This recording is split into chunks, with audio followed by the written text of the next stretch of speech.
Started. Recording has started. Yeah.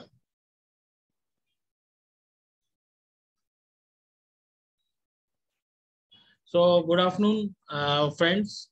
Sorry for the delay due to some technical reasons, and I welcome you all on this forum of Chamber of Small Industries Association Vidarbha, OSHA.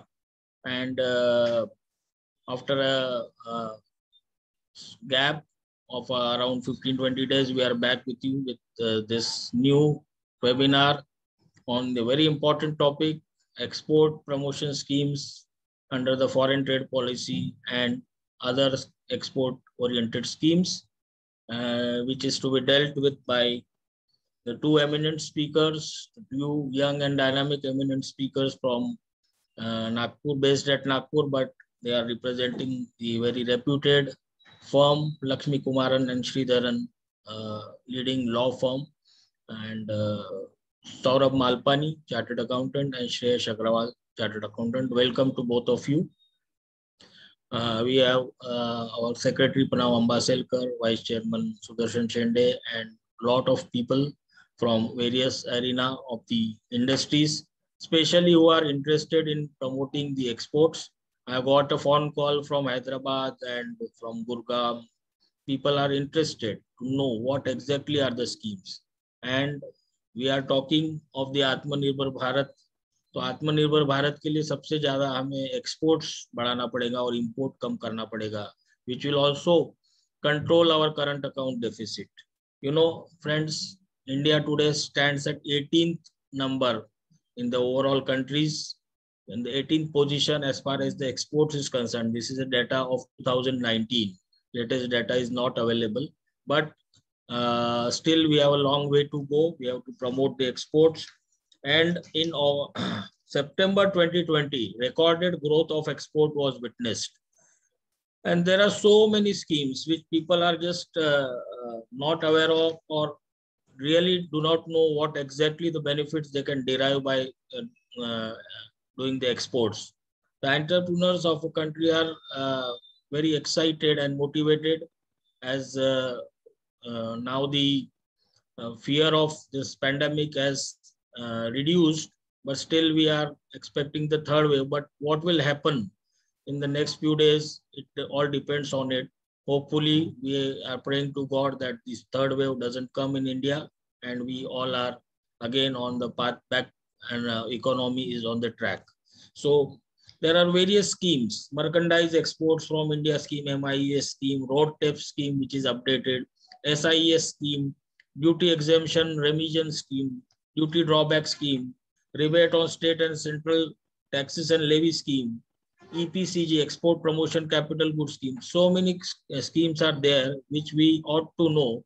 And today we are fortunate to have these two experts who will deal with these schemes, and also we will have a lively question answer session. So with this word, again welcoming you all today on this OSHA seminar, and remembering our chairman who just passed away in April 21 due to this pandemic. Offering my tributes to him, Mr. Mayank Shukla, leading industrialist of the region. And we still remember you, sir, and with your blessings, we are going ahead on this OSHA forum. And I will just like to motivate all of you with this line कि लंबे सफर का इरादा है तो चाल धीरे रखना. लंबे सफर का इरादा है तो चाल धीरे रखना, रुकावटें आए रोकने रास्ता होश संभाले रखना, बात करना खुल के और जुबान पे ताले रखना, मंजिल है यही कहीं बस चलते रहना, बस चलते रहना. So we'll find our destination definitely if we move ahead, and whatever obstacles are we come, we have to just face the challenge and overcome it, and we will get the desired result. That is what this share motivates to all of us in this gloomy times. So thank you all for supporting OSHA and giving a good response to all its program. Hoping forward to look ahead. Over to Pranav for further proceedings. Thank you. Thank you, sir. Thank you, our eminent speakers from this very interesting field. We really welcome you to this OSHA Vidarbha chapter webinar. And we have been conducting webinars throughout the pandemic period at a very frequent intervals. Every month, 1 or 2 webinars we have been conducting, and it has been very good for the industry to understand so many different subjects. Welcome, sir. We really remember our past chairman, Shri Mayank Shukla ji. He passed away just few months back, and it has been his baby. This Kosia chapter of Vidarbha has been his baby. He's the founder of this. In his remembrance and under his guidance, we started. I would like to introduce the 2 speakers that we have today. So I'll just start my screen.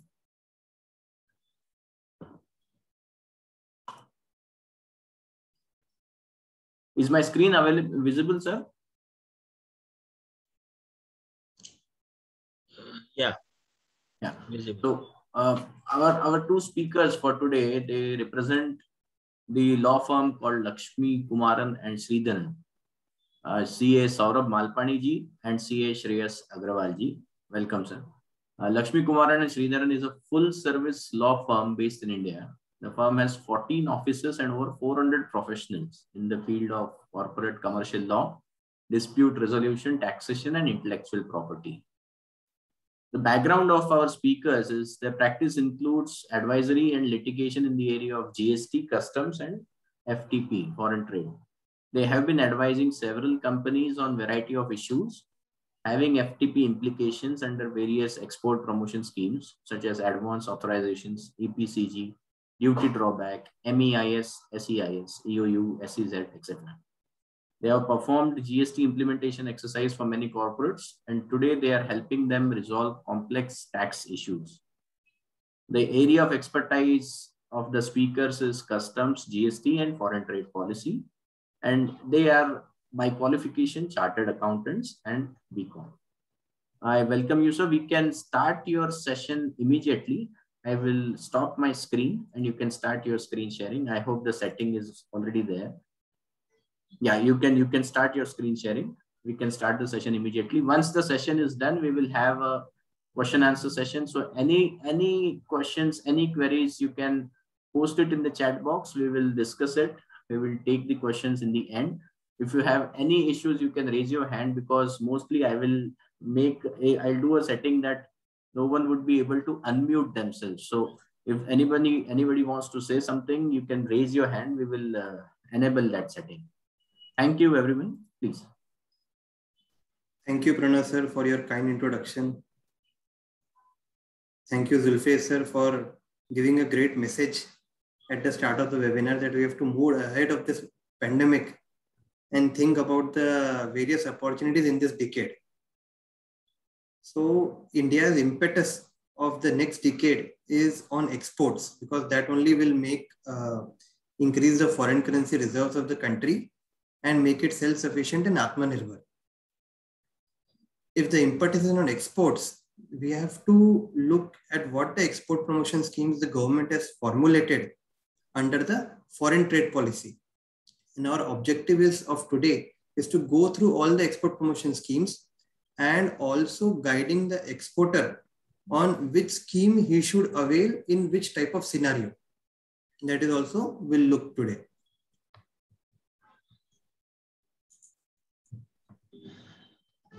Why are there the various export promotion schemes which are drafted by the government?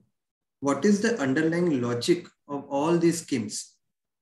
The underlying logic is, if you export goods, if you do an export transaction, only goods should be exported and not any taxes, duties or levies should be exported. So your pricing can be competitive in the international market. If duties, taxes are embedded in the price of the product, then they will be uncompetitive. So every export promotion scheme which we will discuss, the underlying basic principle is how can the taxes and various duties which are levied in the supply chain, how can they be either exempted or reimbursed in some or the other manner. So this is the main objective.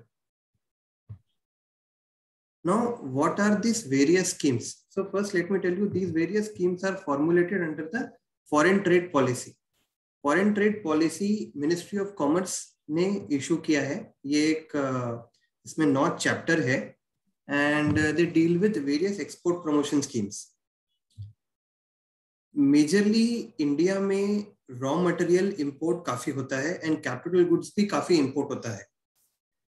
और every one of us know that imports पे there are various import duties, BCD, anti dumping duty, safeguard duty, IGST, cess, ये सब import duty अगर लगती है and ultimately वो raw material से finish goods export होते हैं, सो exporter faces an working capital blockage. So first you want to exempt this these taxes, duties which are levied on import should be exempted because they should not form part of the export price. So you need to exempt these import duties. So there are various schemes which try to achieve this. कि first point पे ही जब वो import होता है वहां पर ही उसे exempt कर देना. अगर with a condition कि you will manufacture goods and export. तो अगर आपने मतलब इस तरीके की अंडरटेकिंग देखते हो कि you will manufacture and export, so there are these various schemes come into play, come to help you to get exemption at the first point of entry into India. So वहां पर ही आपकी duty पूरी save हो गई, पूरे supply chain में duty नहीं लगेंगी. अगर आपको ये श्योर नहीं है कि आप उसे एक्सपोर्ट करोगे या डोमेस्टिक में सेल करोगे, रॉ मटेरियल को लेके आके इंडिया में आप फिनिश गुड्स मैन्युफैक्चर करके डोमेस्टिक में बेचोगे या एक्सपोर्ट करोगे, if you are not sure about you will be making the exports, तो गवर्नमेंट ने एक ड्यूटी रेमिशन स्कीम दी है कि आप पहले ड्यूटी भर दो और अगर आप एक्सपोर्ट करोगे तो हम आपको उसका रिएम्बर्समेंट दे देंगे. लैंग्वेज में ड्यूटी ड्रॉबैक करके एक स्कीम है, वो इसको टेक केयर करती है. तो 2 तरीके की स्कीम हो गई. एक है ड्यूटी रेमिशन, आप अपफ्रंट पेमेंट कर रहे हो टैक्सेस और ड्यूटीज का, और लेटर अगर आप एक्सपोर्ट कर रहे हो तो उसका रिएम्बर्समेंट मिल रहा है. सेकेंड है ड्यूटी एग्जेम्पशन. यहाँ पे आप अपफ्रंट ही एग्जेम्पशन ले ले रहे हैं. यहाँ पे there is no working capital blockage. You take an upfront exemption from the government because you have given an undertaking in the form of license or everything that you will be exporting the finished goods. So ये 2 तरीके की schemes हो गई. अभी duty रेमिशन में मैंने आपको बताया, एक ड्यूटी ड्रॉबैक करके एक स्कीम है, डिटेल में हम आगे इस पे देखेंगे. इसमें आप इंपोर्ट जो करते हो रॉ मटेरियल, उस पे जो भी इंपोर्ट ड्यूटीज लगती है, और अगर आप वो imported raw material exported finish goods में यूज करते हो तो आपकी जो ड्यूटीज है वो न्यूट्रलाइज हो जाती. आपको एक स्पेसिफिक परसेंटेज या एक रेट पे आपको एक्सपोर्ट के एफओपी वैल्यू पे ड्रॉबैक मिलता है, जिससे आपकी पूरी इंपोर्ट ड्यूटीज न्यूट्रलाइज हो जाती. देन अभी रिसेंटली इंट्रोड्यूस्ड रॉटेप है. अभी there were very many unrefunded taxes जो अभी आज तक की जो स्कीम्स थी गवर्नमेंट की, जिसमें वो रिफंड नहीं होते थे, like electricity duty, like you all may be aware that fuel is outside GST, outside the GST purview, it is still VAT and excise duty is levied. So वो पूरे transportation sector में जो fuel लगता है वो आपकी export price में एक एम्बेडेड कॉस्ट हो रहा है, वैट और एक्साइज ड्यूटी. ट्रांसपोर्टर आपको चार्ज करता है, आप उसको एक कॉस्ट में इंक्लूड करते हो. सो वो सब चीजों को टेक केयर करने के लिए अभी गवर्नमेंट ने रॉटेप करके एक स्कीम लाई है. फिर सिमिलर टू रॉटेप ROCTL स्कीम है जो टेक्सटाइल सेक्टर के लिए. सो ये ड्यूटी रेमिशन है. इसमें हम पहले ड्यूटी भरते हैं एंड लेटर ऑन जब हम एक्सपोर्ट करेंगे, जब हमको उसका रिफंड मिल जाएगा.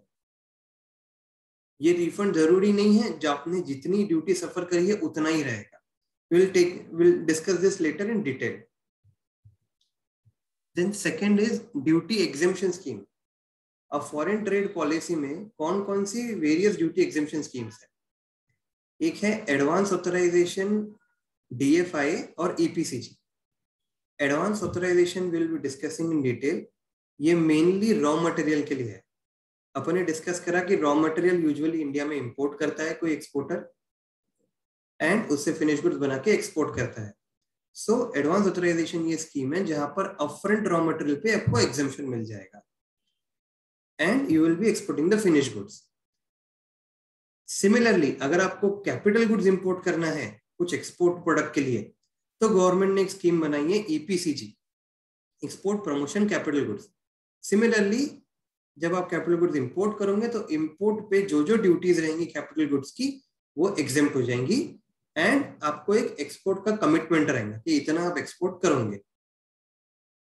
फिर जिनके बहुत ज्यादा एक्सपोर्ट्स होते हैं तो गवर्नमेंट ने एक डिटेल्ड स्कीम बनाई है एक्सपोर्ट ओरिएंटेड यूनिट, जिसका फोकस मेनली 100% एक्सपोर्ट्स पे है, जो सिर्फ एक्सपोर्ट ही मेजरली करना चाहता है, जिसके टर्नओवर का मेजर प्रोपोर्शन इज एक्सपोर्ट. तो उसके लिए एक्सपोर्ट ओरिएंटेड यूनिट एक स्कीम है. एक और सिमिलर स्कीम है स्पेशल इकोनॉमिक जोन. ये वैसे तो फॉरेन ट्रेड पॉलिसी में पहले था, अब इट इज एक सेपरेट एक्ट और रूल्स के अंदर है ये स्पेशल इकोनॉमिक जोन. इसमें भी raw material, services, capital goods तीनों का एग्जेम्पशन मिलता है. और अभी फोर्थ है कस्टम बॉन्डेड मैन्युफैक्चरिंग. ये भी फॉरेन ट्रेड पॉलिसी के अंदर नहीं आता है, ये कस्टम्स एक्ट के अंदर आता है. बट ये एक्चुअली एक लेटेस्ट अपडेट है कि ये स्कीम पे भी गवर्नमेंट का बहुत सारा फोकस है, और गवर्नमेंट ने बहुत क्लैरिफिकेशंस और FAQs लाए हैं सो दैट एक्सपोर्टर ये स्कीम को अवेल करे. इसके बारे में भी हम डिटेल में डिस्कस करेंगे. So now will take up one scheme and discuss its features and what are the conditions under each of the schemes. First is advance authorization. That we have understood that advance authorization is for raw material. So you can import the raw material, manufacture the finished goods, export the finished goods. Imported raw material pe whatever duty is there, be it basic customs duty, social welfare surcharge, safeguard duty, anti-dumping duty, countervailing duty, additional customs duty, और be it IGST और compensation cess, वो भी exempt हो जाएगा. So no payment of duty will be there on the importation side. A point to notice, IGST और compensation cess का जो exemption है, it will be only available if goods are physically exported. अब what is physically exported? अभी पूरे foreign trade policy में export को दो कैटेगराइजेशन कर दिया. एक फिजिकल एक्सपोर्ट, मतलब actual export from to outside India. आपने फिनिश्ड गुड्स मैन्युफैक्चर करे, आउटसाइड इंडिया भेज दिया, this is known as physical exports. एक होते हैं डीम्ड एक्सपोर्ट्स, जो इंडिया के बाहर नहीं जा रहे बट उन्हें वही स्टेटस दिया जा रहा कि वो इंडिया के बाहर जा रहे हैं और वही बेनिफिट्स दिए जा रहे हैं. Deemed exports. ये डीम्ड एक्सपोर्ट्स कौन से होते हैं? अगर आप जैसे एडवांस ऑथराइजेशन एक स्कीम है, ये सप्लाई चेन में 2-3 लोग ले सकते हैं.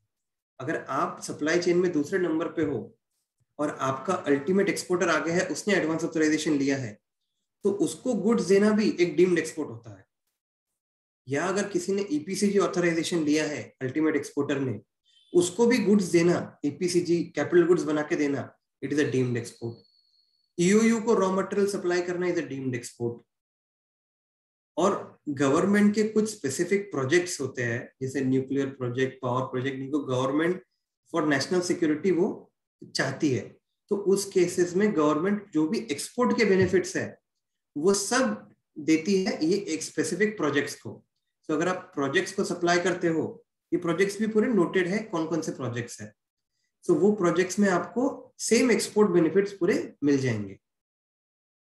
सो यहाँ पर इन्होंने कहा है कि IGST और कंपेंसेशन सेस जो इंपोर्टेड रॉ मटेरियल पे पे करते हैं, उसका एग्जेम्पशन आपको मिलेगा अगर आप फिजिकल एक्सपोर्ट्स करते हो या specified category of deemed export करते हो. वो स्पेसिफाइड कैटेगरीज है किसी एडवांस ऑथराइजेशन होल्डर को देना, EOU यूनिट को देना या EPCG वाले को देना. जो प्रोजेक्ट्स होते हैं nuclear power project and nuclear project, उनको ये IGST और कंपेंसेशन सेस का एग्जेम्पशन नहीं है. और फिलहाल तो IGST सेस कंपेंसेशन अभी 30 सितंबर तक ही है 2021, बट ये गवर्नमेंट ने 3-4 बार एक्सटेंड करके ये डेट लाया है, तो इट इज एक्सपेक्टेड कि ये और एक्सटेंड हो जाएगा. You can expect that this will be extended up at least up till now till 31 March 2022. So main feature advance authorisation scheme का है कि आप ड्यूटी फ्री इंपोर्ट कर सकते हो. नाउ द क्वेश्चन इज, मैं ड्यूटी फ्री इंपोर्ट की बात कर रहा हूं, लोकल प्रोक्योरमेंट कर सकते क्या अंडर एडवांस ऑथराइजेशन, और लोकल प्रोक्योरमेंट करेंगे तो उसमें क्या बेनिफिट्स है? यस, आपको एडवांस ऑथराइजेशन में लोकल प्रोक्योरमेंट का भी एक वे आउट है कि अगर आपका इंपोर्टेड रॉ मटेरियल नहीं है और आप सब डोमेस्टिक रॉ मटेरियल यूज करते हो तो इसमें आप लोकल प्रोक्योरमेंट भी करोगे। अब नेक्स्ट क्वेश्चन है कि उसमें क्या बेनिफिट्स मिलते हैं? लोकल प्रोक्योरमेंट में तो मैं इंपोर्ट ड्यूटी नहीं पे करता हूँ, कुछ भी नहीं पे करता हूँ, तो उसमें क्या बेनिफिट्स है मुझे? When you do a local procurement, आपका जो वेंडर है may be importing some goods, अगर आपको इसका नॉलेज है कि उसके मेजरली इंपोर्ट्स ही होते हैं रॉ मटेरियल आपके वेंडर के, तो एक स्कीम है कि आप उसको भी एक एडवांस ऑथराइजेशन दे सकते हैं। आपका ये एडवांस ऑथराइजेशन का लाइसेंस उसको इनवैलिडेट करके उसको भी एक लाइसेंस मिल जाएगा, फिर वो आपका वेंडर जो इंपोर्ट करेगा वो ड्यूटी फ्री हो जाएगा और वो आपको ड्यूटी फ्री इंपोर्ट करके आपको फिनिश गुड्स बना के देगा और आप उसको as a raw material use करके फिनिश गुड्स बना के एक्सपोर्ट करोगे। सो लोकल प्रोक्योरमेंट में भी आपको बेनिफिट है। अगर आप बोल रहे हो कि आपका वेंडर के पास में इंपोर्टेड रॉ मटेरियल कुछ है ही नहीं, देन मैं क्या करूं? तो एक straight away deemed export drawback होता है। वो जितना भी आपका अगर इंडिया से बाहर एक्सपोर्ट करते हो तो अपन ने देखा था एक ड्रॉबैक मिलता है, वो एक फिक्स रेट पे मिलता है 1%, 2%, 3%। वो एक डीम्ड एक्सपोर्ट ड्रॉबैक आपके वेंडर को मिल जाएगा 1%, 2% जितना भी नोटिफाइड होगा और वो उतनी प्राइस उससे कम कर सकता है। सो अगर वो इंपोर्ट नहीं करता रॉ मटेरियल तो उसको एक डीम्ड एक्सपोर्ट ड्रॉबैक मिल सकता है। उसके लिए अलग से प्रोसीजर दिए हुए है कि how will you give him your licence number and how he can take the deemed export drawback. उसकी प्रोसीजर में डिटेल में है, बट आपको ये समझना है कि उसको भी बेनिफिट्स है। सो एडवांस ऑथराइजेशन सिर्फ इंपोर्टेड रॉ मटेरियल की नहीं है, अगर आप लोकल प्रोक्योरमेंट करते हो तो भी इसमें बेनिफिट है। देन इसमें आपको fuel, oil, catalyst, packing material भी आप इसके अंदर इंपोर्ट कर सकते हो।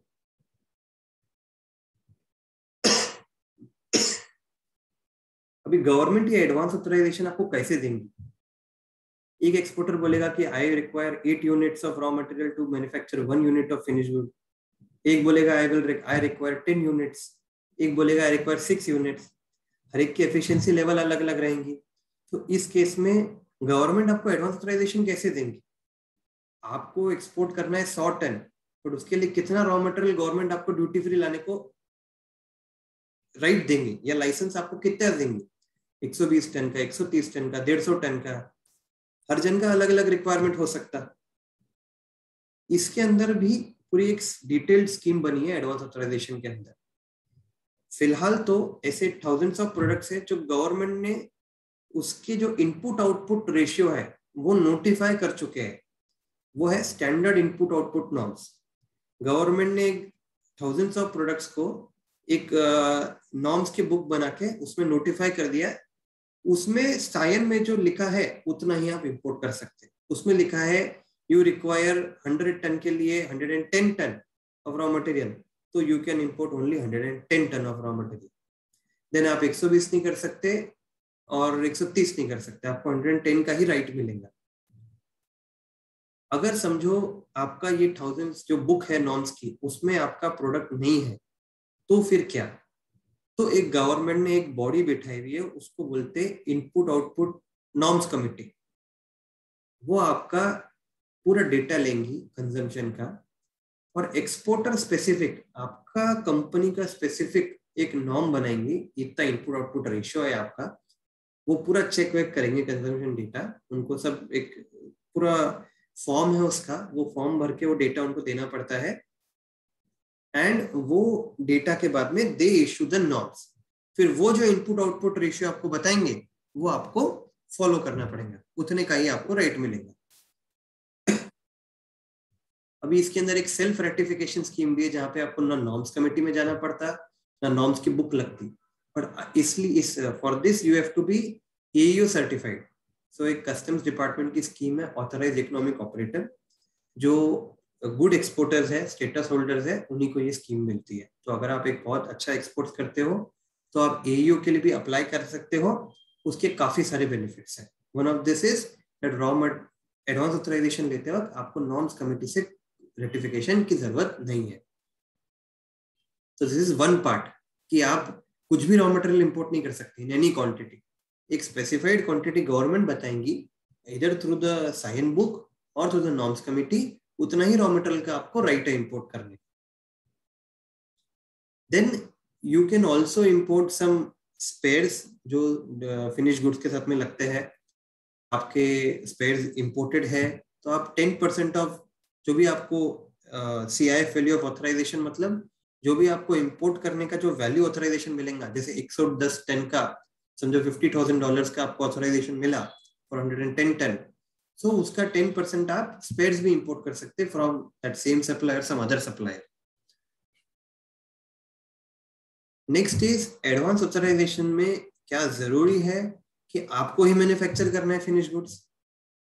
क्या मैं किसी दूसरे वेंडर को दे सकता और फिनिश गुड्स उससे मैन्युफैक्चर करा के एक्सपोर्ट कर सकता है, या फिर मैं थोड़ा मैन्युफैक्चरिंग करूं और मेरा वेंडर थोड़ा मैन्युफैक्चरिंग करे?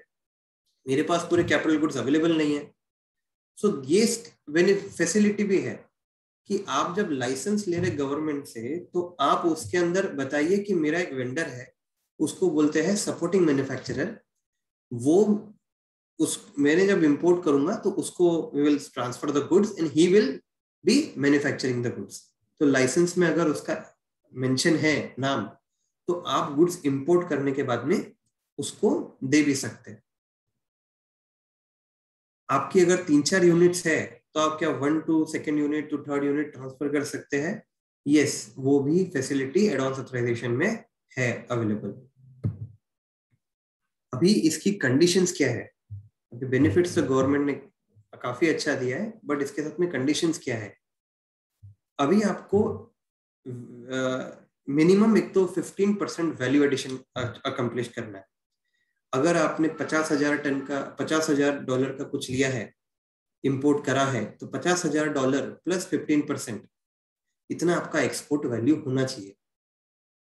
आपको जब ऑथराइजेशन मिलेगा गवर्नमेंट से और आप बोलोगे कि मुझे 100 टन का माल इंपोर्ट करना है, तो गवर्नमेंट उसका करस्पॉन्डिंग जो क्वांटिटी है साइन या नॉर्म्स के हिसाब से, जो भी इनपुट आउटपुट के हिसाब से जितना आपको एक्सपोर्ट करना है इन क्वांटिटी, वो लिख के देंगे लाइसेंस में।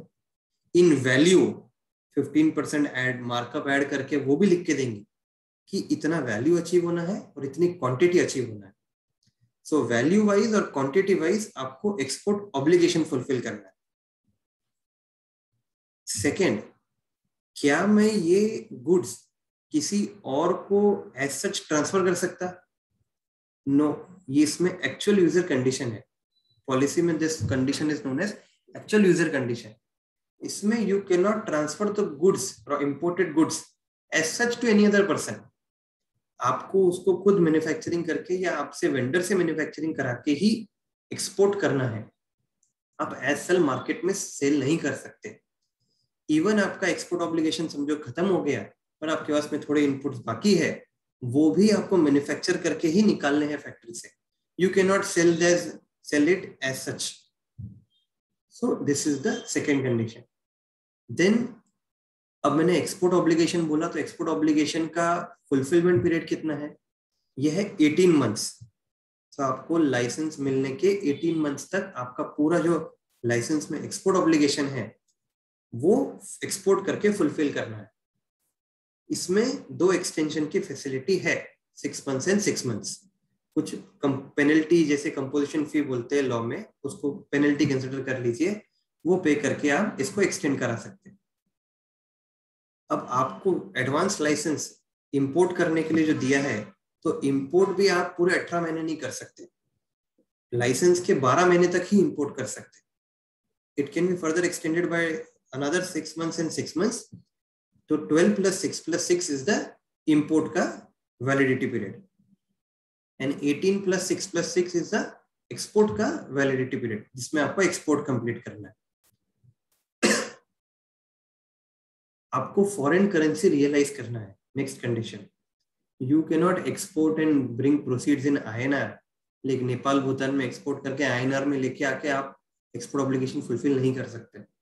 आपको फॉरेन करेंसी रियलाइज करना है, बैंक रियलाइजेशन सर्टिफिकेट आपको देना पड़ता है जब आप ऑथराइजेशन को क्लोज करने जाते हो। ये पूरी अथॉरिटी है, मैंने बताया नहीं, but directorate general of foreign trade ये एक अथॉरिटी है, ये सेंट्रल गवर्नमेंट का एक विंग है मिनिस्ट्री ऑफ कॉमर्स के अंदर, जो ये पूरा एडमिनिस्ट्रेशन करता है for all the schemes. You can not export the goods on payment of IGST। सो ये एक GST लॉ का एक रूल है 9610, जिसमें बोलता है कि अगर आप एडवांस लाइसेंस में विदाउट पेमेंट ऑफ ड्यूटी अगर गुड्स ला रहे हो IGST, तो आप एक्सपोर्ट ऑन IGST नहीं कर सकते, पेमेंट में नहीं कर सकते, पेमेंट करके रिफंड होगा।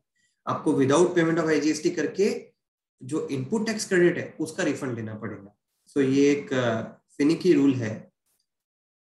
ये लाइसेंस आप लेके किसी और को ट्रांसफर नहीं कर सकते, ट्रांसफरेबल लाइसेंसेस आते हैं, we will discuss it later, but advance authorisation जो मेन स्कीम है उसके अंदर आप ट्रांसफर नहीं कर सकते licence to any other person.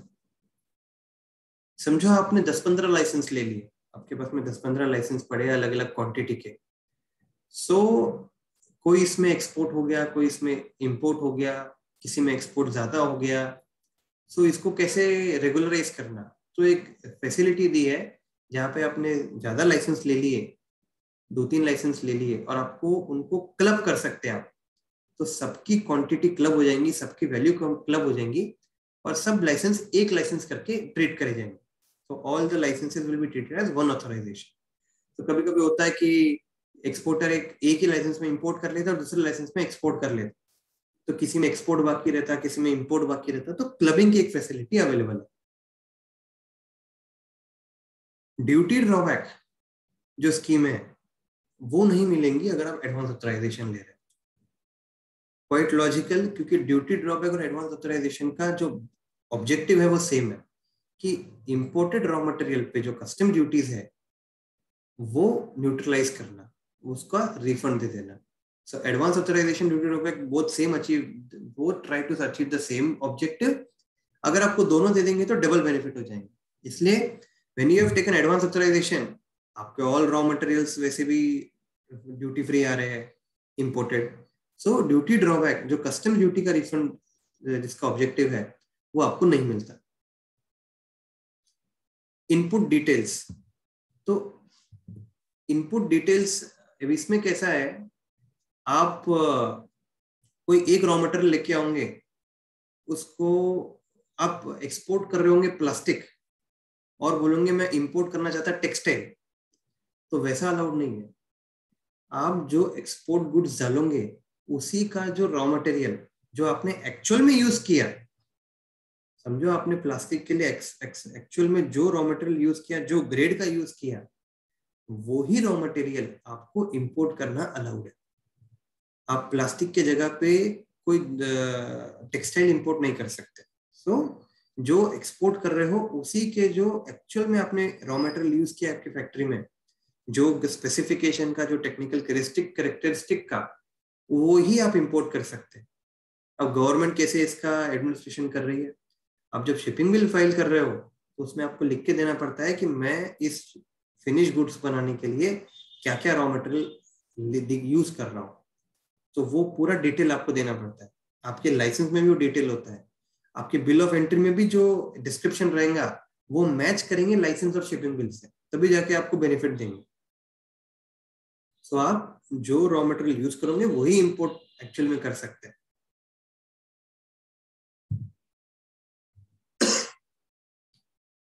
अभी एडवांस ऑथराइजेशन में एक ट्रांसफरेबल स्क्रिप्ट करके भी एक है मैकेनिज्म, जहां पे आप एडवांस एक्सपोर्ट कर लो, रॉ मटेरियल डोमेस्टिक से ले लो, इंपोर्टेड से ले लो, ड्यूटी पेमेंट वाला, और पोस्ट एक्सपोर्ट आप एक लाइसेंस ले लो, उसको बोलते हैं ड्यूटी फ्री इंपोर्ट ऑथराइजेशन।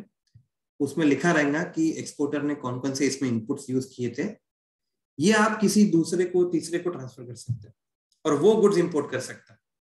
मतलब ऐसा है कि आपको इंपोर्ट नहीं करना है पर आपको लाइसेंस लेके किसी को दूसरे को ट्रांसफर करना है, तो वो फैसिलिटी भी है। वो सिर्फ पोस्ट एक्सपोर्ट बेसिस पे होता है, पहले एक्सपोर्ट ऑब्लिगेशन फुलफिल करो, फिर जो एक्चुअल में इनपुट्स उसमें यूज करें वो लाइसेंस में लिख के देंगे, वो आप इंपोर्ट कर सकते हैं उतनी क्वांटिटी में। और वो किसी दूसरे को ट्रांसफर करके हो सकता है। सो इसमें कुछ डिस्टिंग्विशिंग फीचर्स ये है कि एक तो ये ट्रांसफरेबल है, ये पोस्ट एक्सपोर्ट पे मिलता है, इसमें पहले इंपोर्ट करके एक्सपोर्ट का नहीं है, पहले एक्सपोर्ट करना पड़ता है। इसमें आईजीएसटी का एग्जम्पशन नहीं मिलता, उसका एक डिटेल्ड लॉजिक है, उसमें फ्रॉड और मिसयूज के चांसेस है, तो गवर्नमेंट ने उसमें आईजीएसटी एग्जम्पशन नहीं दिया है, सिर्फ बीसीडी एग्जम्पशन है। डीएफआई उसी प्रोडक्ट्स के लिए मिलता है जो नॉर्म्स की बुक मैंने पहले डिस्कस की थी, गवर्नमेंट ने ऑलरेडी थाउजेंड्स ऑफ प्रोडक्ट्स के नॉर्म्स लिख के दे दिए एक बुक के अंदर, वो बुक में अगर ये प्रोडक्ट है तो ही आप उसमें ट्रांसफरेबल स्क्रिप्ट ले सकते हैं। आपको वापस नॉर्म्स कमिटी को अप्लाई करके अपने खुद के नॉर्म्स बना के फिर स्क्रिप्ट लेना, वो अलाउड नहीं। गवर्नमेंट के नोटिफाइड नॉर्म्स है जो सबके लिए एप्लीकेबल है, तो वही आप उसी प्रोडक्ट के लिए डीएफआई ले सकते हैं। इसमें मिनिमम वैल्यू एडिशन 20% है। इसमें एक्सपोर्ट्स कंप्लीट करना पड़ता है within 12 months from the date of issue, and then transfer करने के बाद में आगे वाला बंदा विद इन 12 मंथ्स इंपोर्ट कर सकता है। This is the DFI scheme. अभी what if you don't fulfil your export obligation, so उसमें क्या है, अब इसमें अलग अलग टाइप की चीजें हो सकती है। आपको 100 टन एक्सपोर्ट करना था विथ $50,000, आपका 90 टन एक्सपोर्ट हुआ पर $50,000 का हो गया, तो 10 टन का शॉर्टफॉल है, तो क्वांटिटी वाइज शॉर्टफॉल भी हो सकता, तो उसका भी एक अलग प्रोसीजर है, उस पर भी थोड़ी पेनल्टी, हर एक में थोड़ी थोड़ी पेनल्टी लग सकती है आपको, composition fee. Quantity wise shortfall में भी you can be liable to some penalty. Then आपको वैल्यू वाइज शॉर्टफॉल अगर आपको होता है तो उसमें पेनल्टी हो सकती। आपने वैल्यू एडिशन अगर अचीव नहीं किया, तो आपका अगर वैल्यू एडिशन अचीव्ड है, प्रोराटा इनपुट्स जो आपने इंपोर्ट करे और प्रोराटा एक्सपोर्ट्स में वैल्यू एडिशन अचीव्ड है तो कोई प्रॉब्लम नहीं। अगर आपने वैल्यू एडिशन अचीव नहीं करा तो सर्टेन परसेंटेज एक पेनल्टी भी लगती है। तो वैल्यू वाइज और क्वांटिटी वाइज शॉर्टफॉल किया तो थोड़ी पेनल्टीज का इसमें प्रावधान किया है।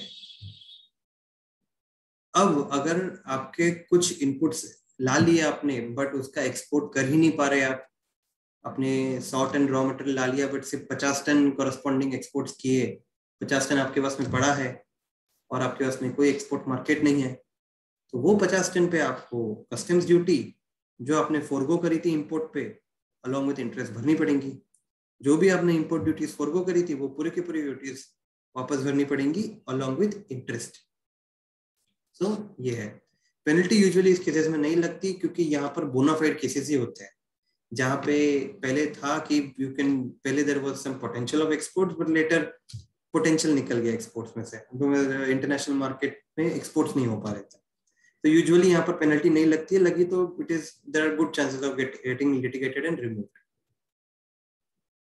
अगर समझो आपने एक्सपोर्ट्स कर दिए पूरे ऑथराइजेशन में, कभी कभी एक्सपोर्ट्स पूरे कर देते हैं बट रॉ मटेरियल इंपोर्ट नहीं करते हैं, डोमेस्टिक रॉ मटेरियल यूज करके एक्सपोर्ट कर देते हैं बट रॉ मटेरियल इंपोर्ट करने का रह जाता है। सो इसमें आप या तो रॉ मटेरियल आपको इंपोर्ट करना है तो कर लीजिए। अगर ऐसा हो गया कि आपका रॉ मटेरियल इंपोर्ट करने का टाइम लिमिट छूट गया, आपका वो जो रिवैलिडेशन करना था विद इन 12 मंथ्स +6 वो टाइम लिमिट छूट गया, तो उसमें आप लाइसेंस सरेंडर कर दीजिए। तो गवर्नमेंट बोलती है अगर आप एक्सपोर्ट कर दिए और कोई रॉ मटेरियल इंपोर्ट ही नहीं किया तो लाइसेंस सरेंडर कर दो। अब लाइसेंस सरेंडर करने के बाद में क्या लोगे आप, अपने डिस्कस किया था कि इसका करस्पॉन्डिंग जो अल्टरनेटिव है वो ड्यूटी ड्रॉबैक स्कीम। तो अब ये लाइसेंस सरेंडर करके जो भी एक्सपोर्ट्स किए उसका ड्यूटी ड्रॉबैक ले लो, जो भी 1%, 2%, 3% जो भी लिखा है उतना आप उसमें एप्लीकेशन कर लो। कि पूरी प्रोसीजर है conversion of shipping bill from advance licence to duty drawback. तो वो शिपिंग बिल कन्वर्ट करा के आप ड्यूटी ड्रॉबैक ले लो। सो हर तरीके की जो परम्यूटेशन कॉम्बिनेशन है उसको कंसिडर करते हुए लॉ में डिटेल्ड प्रोसीजर्स लिखी है। So everything is actually covered. The scheme is very old, ये 25-30 साल से चलती जा रही है एडवांस ऑथराइजेशन ईपीसीजी स्कीम।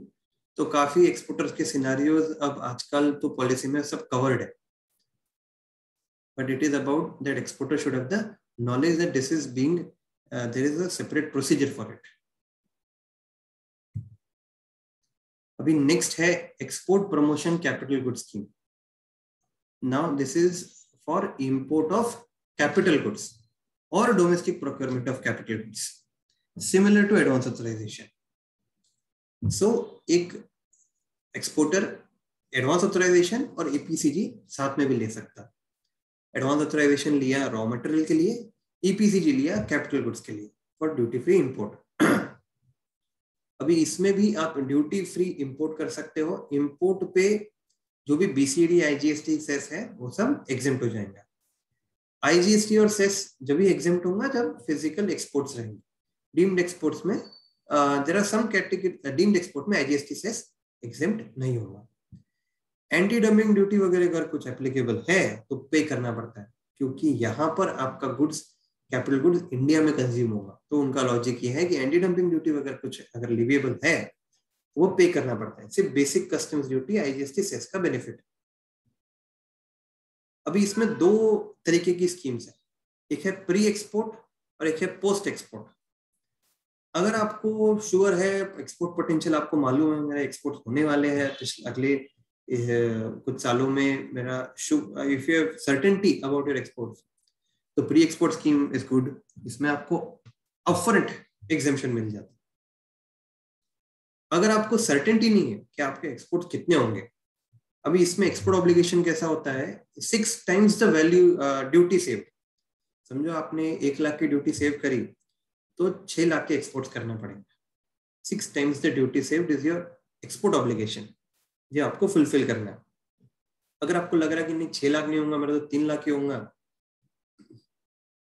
तो एक पोस्ट एक्सपोर्ट स्कीम भी है जहां पर आप पहले ड्यूटी पे कर दो जितनी भी है, एक्सपोर्ट कर दो जितना भी हो सकता, उसके बाद में एक स्क्रिप्ट ले लो. जैसे अपने डीएफआई डिस्कस किया था, सिमिलर एक स्क्रिप्ट मिल जाएंगे आपको. वो स्क्रिप्ट में आप बीसीडी बेनिफिट किसी को भी ट्रांसफर कर सकते हैं, कोई भी उसमें इंपोर्ट कर सकता है कैपिटल गुड्स. तो उस तरीके के 2 टाइप के स्कीम्स है, pre export, post export. Pre export जहां पे आपको सर्टेनिटी है कि मेरे एक्सपोर्ट हो जाएंगे, इतने साल में इतने एक्सपोर्ट हो जाएंगे. पोस्ट एक्सपोर्ट जहां पे आपको सर्टेनिटी नहीं है कि मेरे एक्सपोर्ट्स नहीं हो पाएंगे. इसमें भी आपको डोमेस्टिक प्रोक्योरमेंट का फैसिलिटी है कि, और डोमेस्टिक जो आपका वेंडर रहेगा उसको बेनिफिट्स है. वो खुद एडवांस लाइसेंस ले सकता. अगर वो आपके कैपिटल गुड्स बना रहा है तो वो वेरियस कंपोनेंट्स यूज करेगा. कुछ कंपोनेंट्स अगर इंपोर्टेड होंगे तो वो एडवांस लाइसेंस ले सकता.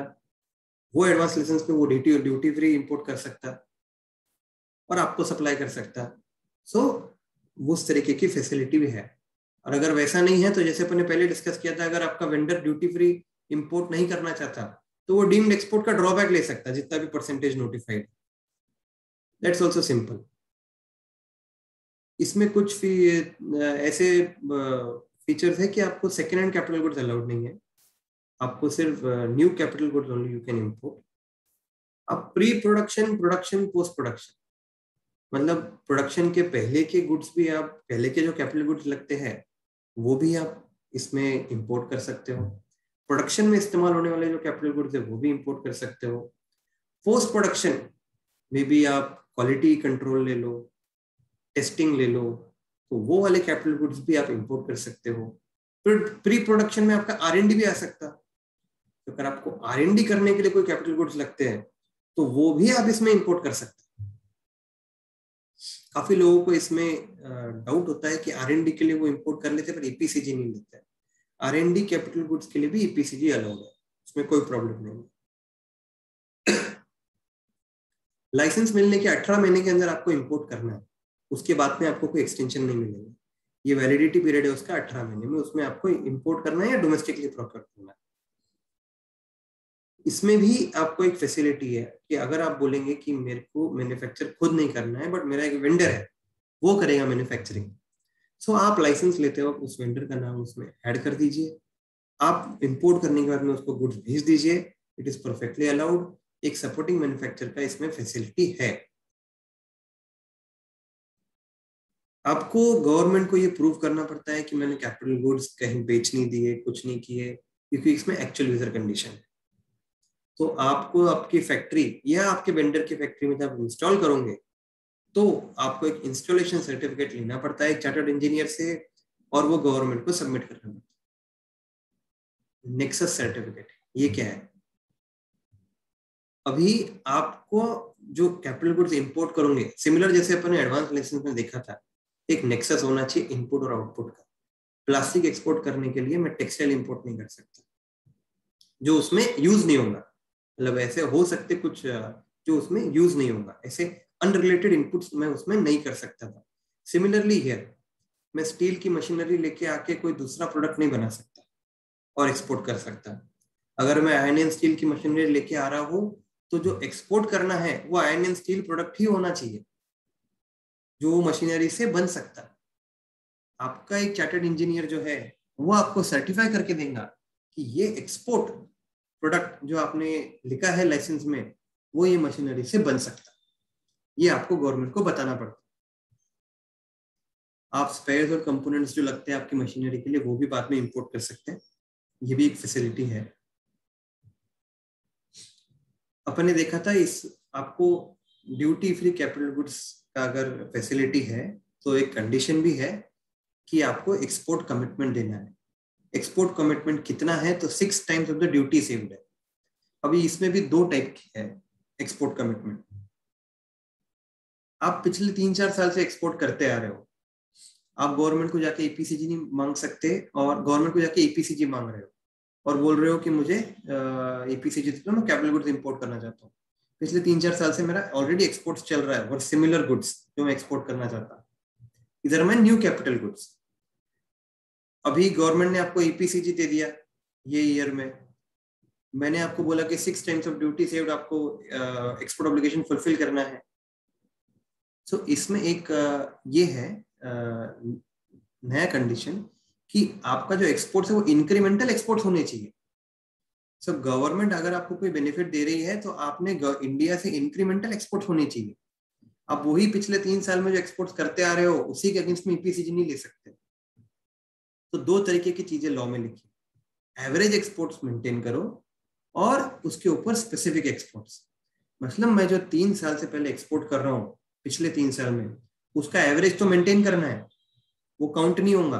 उसके ओवर एंड अबाव 6 साल के अंदर, इसका 6 साल का पीरियड रहता है एक्सपोर्ट ऑब्लिगेशन पीरियड, 6 साल के अंदर मुझे ये स्पेसिफिक एक्सपोर्ट ऑब्लिगेशन फुलफिल करना है, मुझे 6 times the duty save. So the concept here is incremental export should be done from India. अब वही पुराने एक्सपोर्ट्स के बेसिस पे ईपीसीजी नहीं ले सकते। सो एवरेज मेंटेन करना ये बहुत इंपॉर्टेंट है ड्यूरिंग द 6 years। अभी इसके अंदर कुछ रिलैक्सेशन है फॉर अगर आप इंडिजिनसली सोर्स कर रहे हो गुड्स फ्रॉम इंडिया तो 6 टाइम्स का जो ड्यूटी सेव्ड है उसको बोलते हैं स्पेसिफिक ईओ, उसका 75% ही फुलफिल करना। अगर आप ग्रीन टेक्नोलॉजी प्रोडक्ट है तो 75% ही स्पेसिफिक ईओ है। नॉर्थ ईस्ट रीजन और जीएनके में कोई फैक्ट्री है तो उसको स्पेसिफिक ईओ जो है उसका सिर्फ 25% ही फुलफिल करना है, बाकी नहीं करना है। फास्ट ट्रैक बेनिफिट भी है, जैसे 6 साल का मैंने आपको बोला उसमें 3-3 साल का ब्लॉक है 2। अगर हमने पहले ही ब्लॉक में 75% फुलफिल कर लिया तो आपका पूरा खत्म हो जाएगा, तो आपको दूसरे ब्लॉक में कुछ नहीं करना है। तो ये भी एक फैसिलिटी है। तो कुछ फास्ट ट्रैक बेनिफिट्स दिए हैं। अभी जो अपन एक्सपोर्ट ऑब्लिगेशन काउंट करना, मैंने आपको एक स्पेसिफिक और एवरेज जो कॉन्सेप्ट बताया था वो इधर एक्सप्लेन करेगा। समझो 5 लाख के कैपिटल गुड्स इंपोर्ट कर रहा हूँ, करीबन 1,40,000 की ड्यूटी है। मैं ईपीसीजी के अंदर ला रहा हूँ तो ड्यूटी तो 0 है। ड्यूटी सेव्ड कितनी हो गई पूरी 1,38,675 करीबन। अब इसको 6 टाइम्स किया तो ये आ गया मेरा 8,32,000 के एक्सपोर्ट्स करना है अगेंस्ट टू फॉर ये जो ड्यूटी फ्री मुझे बेनिफिट दिया 1,38,000 उसके अगेंस्ट में 8,32,000 के एक्सपोर्ट्स करना है अगले 6 साल में। तो बट सिर्फ 8 लाख करना है कि नहीं, बाजू के टेबल में अगर आप देखोगे एवरेज एक्सपोर्ट ऑब्लिगेशन, यहाँ पे अज्यूम ईपीसीजी ऑब्टेन्ड इन 2021।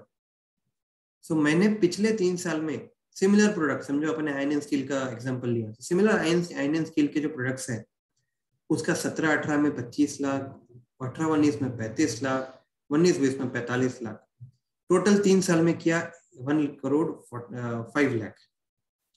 सो इसका जो अरिथमेटिक मीन है, समझो 3 साल में मैंने कितना एवरेज में किया, 1 साल में 35 लाख रुपए।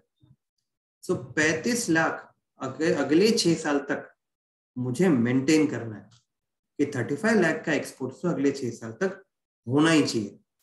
किसी साल में अगर 40-45 हो गया और किसी में 20 हो गया, उसको सेट ऑफ करते आता, पर 35 लाख मेंटेन होना चाहिए। Over and about 35 lakh in each year मुझे 8,32 करना है इंक्रीमेंटल एक्सपोर्ट्स। और समझो आपने अगर पिछले 3 साल में कोई सिमिलर प्रोडक्ट एक्सपोर्ट नहीं किया है जिसके आप कैपिटल गुड्स मंगा रहे हो, तो एवरेज एक्सपोर्ट ऑब्लिगेशन नील रहेगा, 0। सिर्फ आपको ये 8,32,000 करना है। सो this is the average and specific का कॉन्सेप्ट। अभी पोस्ट एक्सपोर्ट ईपीसीजी स्कीम, ये वहां यूज होती है जहां पे सर्टेनिटी नहीं है। I am not sure whether I will be able to make 8,32,000 का exports along with maintaining the average export obligation of 35 lakh। मैं श्योर नहीं हूँ ये मैं कर सकता कि नहीं कर सकता, तो मैं एक पोस्ट एक्सपोर्ट ईपीसीजी स्कीम ले लूंगा। इसमें मुझे कोई आगे जाके कोई पेनल्टी, कोई इंटरेस्ट, कोई चीज का झंझट नहीं है। समझो अगर मैंने 4,32,000 के exports specific export obligation fulfil किया 4.5 लाख के, और एवरेज मेंटेन किया 35 लाख का, तो मैं 4.5 लाख का जितना जो बेनिफिट है proportionate, 4.5 lakh is around 50% of मेरा स्पेसिफिक ईओ, तो 50% जो मेरा बेनिफिट है उसको मैं ले लूंगा। अपने 1,38,000 था, तो उसका जो भी आधा बेनिफिट है वो मैं गवर्नमेंट से ले लूंगा। In the form of cash? No, in the form of script. एक स्क्रिप्ट मिलेंगे आपको, इलेक्ट्रॉनिक स्क्रिप्ट। वो स्क्रिप्ट आपको मिल सकती, और वो स्क्रिप्ट ट्रांसफरेबल है, आप किसी और को भेज दो या आप खुद यूज करो। उसमें आप जो भी इंपोर्ट करोगे उसमें बीसीडी की स्क्रिप्ट रहती है, उसमें जो भी कंपोनेंट है, समझो 70-80 हजार की स्क्रिप्ट मिली, तो 70-80 हजार का जो बीसीडी पेमेंट है वो मैं यूज कर सकता है। मतलब script can be used in the form of cash itself at the time of import. मैं स्क्रिप्ट से पेमेंट करना इज इक्विवेलेंट टू कैश से पेमेंट करना। सो दैट ये भी एक फैसिलिटी है कि आपके एक्सपोर्ट सर्टेन नहीं है, तो ऐसा मत करिए कि आप एपीसीजी लेना ही नहीं। दिस इज रॉन्ग कि don't take APCG itself, take a post export APCG. इसमें कुछ नहीं होना है, आपको जो इंपोर्ट कर रहे हैं तो ड्यूटी भरनी चाहिए। आप जितना एक्सपोर्ट करोगे उतना तो बेनिफिट मिल जाएगा। आप पोस्ट डेटेड बेनिफिट नहीं ले सकते, इंपोर्ट करने के पहले ही अप्लाई करना पड़ता। सो बाद में आप 6 साल बाद बोलोगे अरे नहीं यार मेरे तो पूरे एक्सपोर्ट हो गए, मैंने तो कंप्लीट कर लिया, या मैंने 70% कंप्लीट कर लिया, so I missed the benefit, so later on you cannot take this benefit। so अगर आपका थोड़ा बहुत सर्टेनिटी है कि मैं पूरा नहीं कर सकता बट कुछ तो कर सकता, तो पोस्ट एक्सपोर्ट एपीसीजी स्कीम ले लीजिए। अभी ईओयू और एसईजेड स्कीम, ये काफी डिटेल में फॉरेन ट्रेड पॉलिसी और एसईजेड एक्ट में डिस्कस्ड है। These schemes are targeted for those people जो मेजॉरिटी एक्सपोर्ट्स कर रहे हैं और जिनका इंपोर्टेड का कंटेंट बहुत है, मतलब जो हाई प्रोपोर्शन ऑफ इंपोर्टेड का रॉ मटेरियल यूज कर रहे हैं और जो मेजॉरिटी एक्सपोर्ट्स कर रहे हैं। मतलब ईपीसीजी स्कीम में उनका मतलब लॉ में लिखा है it should B 100% export oriented unit, मतलब उसका 100% एक्सपोर्ट होना चाहिए। But nowadays government has relaxed it. इसमें दोनों स्कीम में the benefits are similar. There was one major benefit in SEZ scheme कि SEZ में इनकम टैक्स का बेनिफिट था, पर वो भी खत्म हो गया। 31st March 2021 was the last sunset date for setting up a new SEZ unit to take an income tax benefit. EOU SEZ एक इसमें आपको एडवांस ऑथराइजेशन वाली जो झंझट है, एप्लीकेशन, रिडम्पशन, डीजीएफटी को अप्लाई करो, डीजीएफटी से लाइसेंस क्लोज कराओ, ये दोनों स्कीम में नहीं है। आपका पूरा फैक्ट्री ही कन्वर्ट हो जाता है इनटू एक्सपोर्ट ओरिएंटेड यूनिट, और you can say SEZ unit.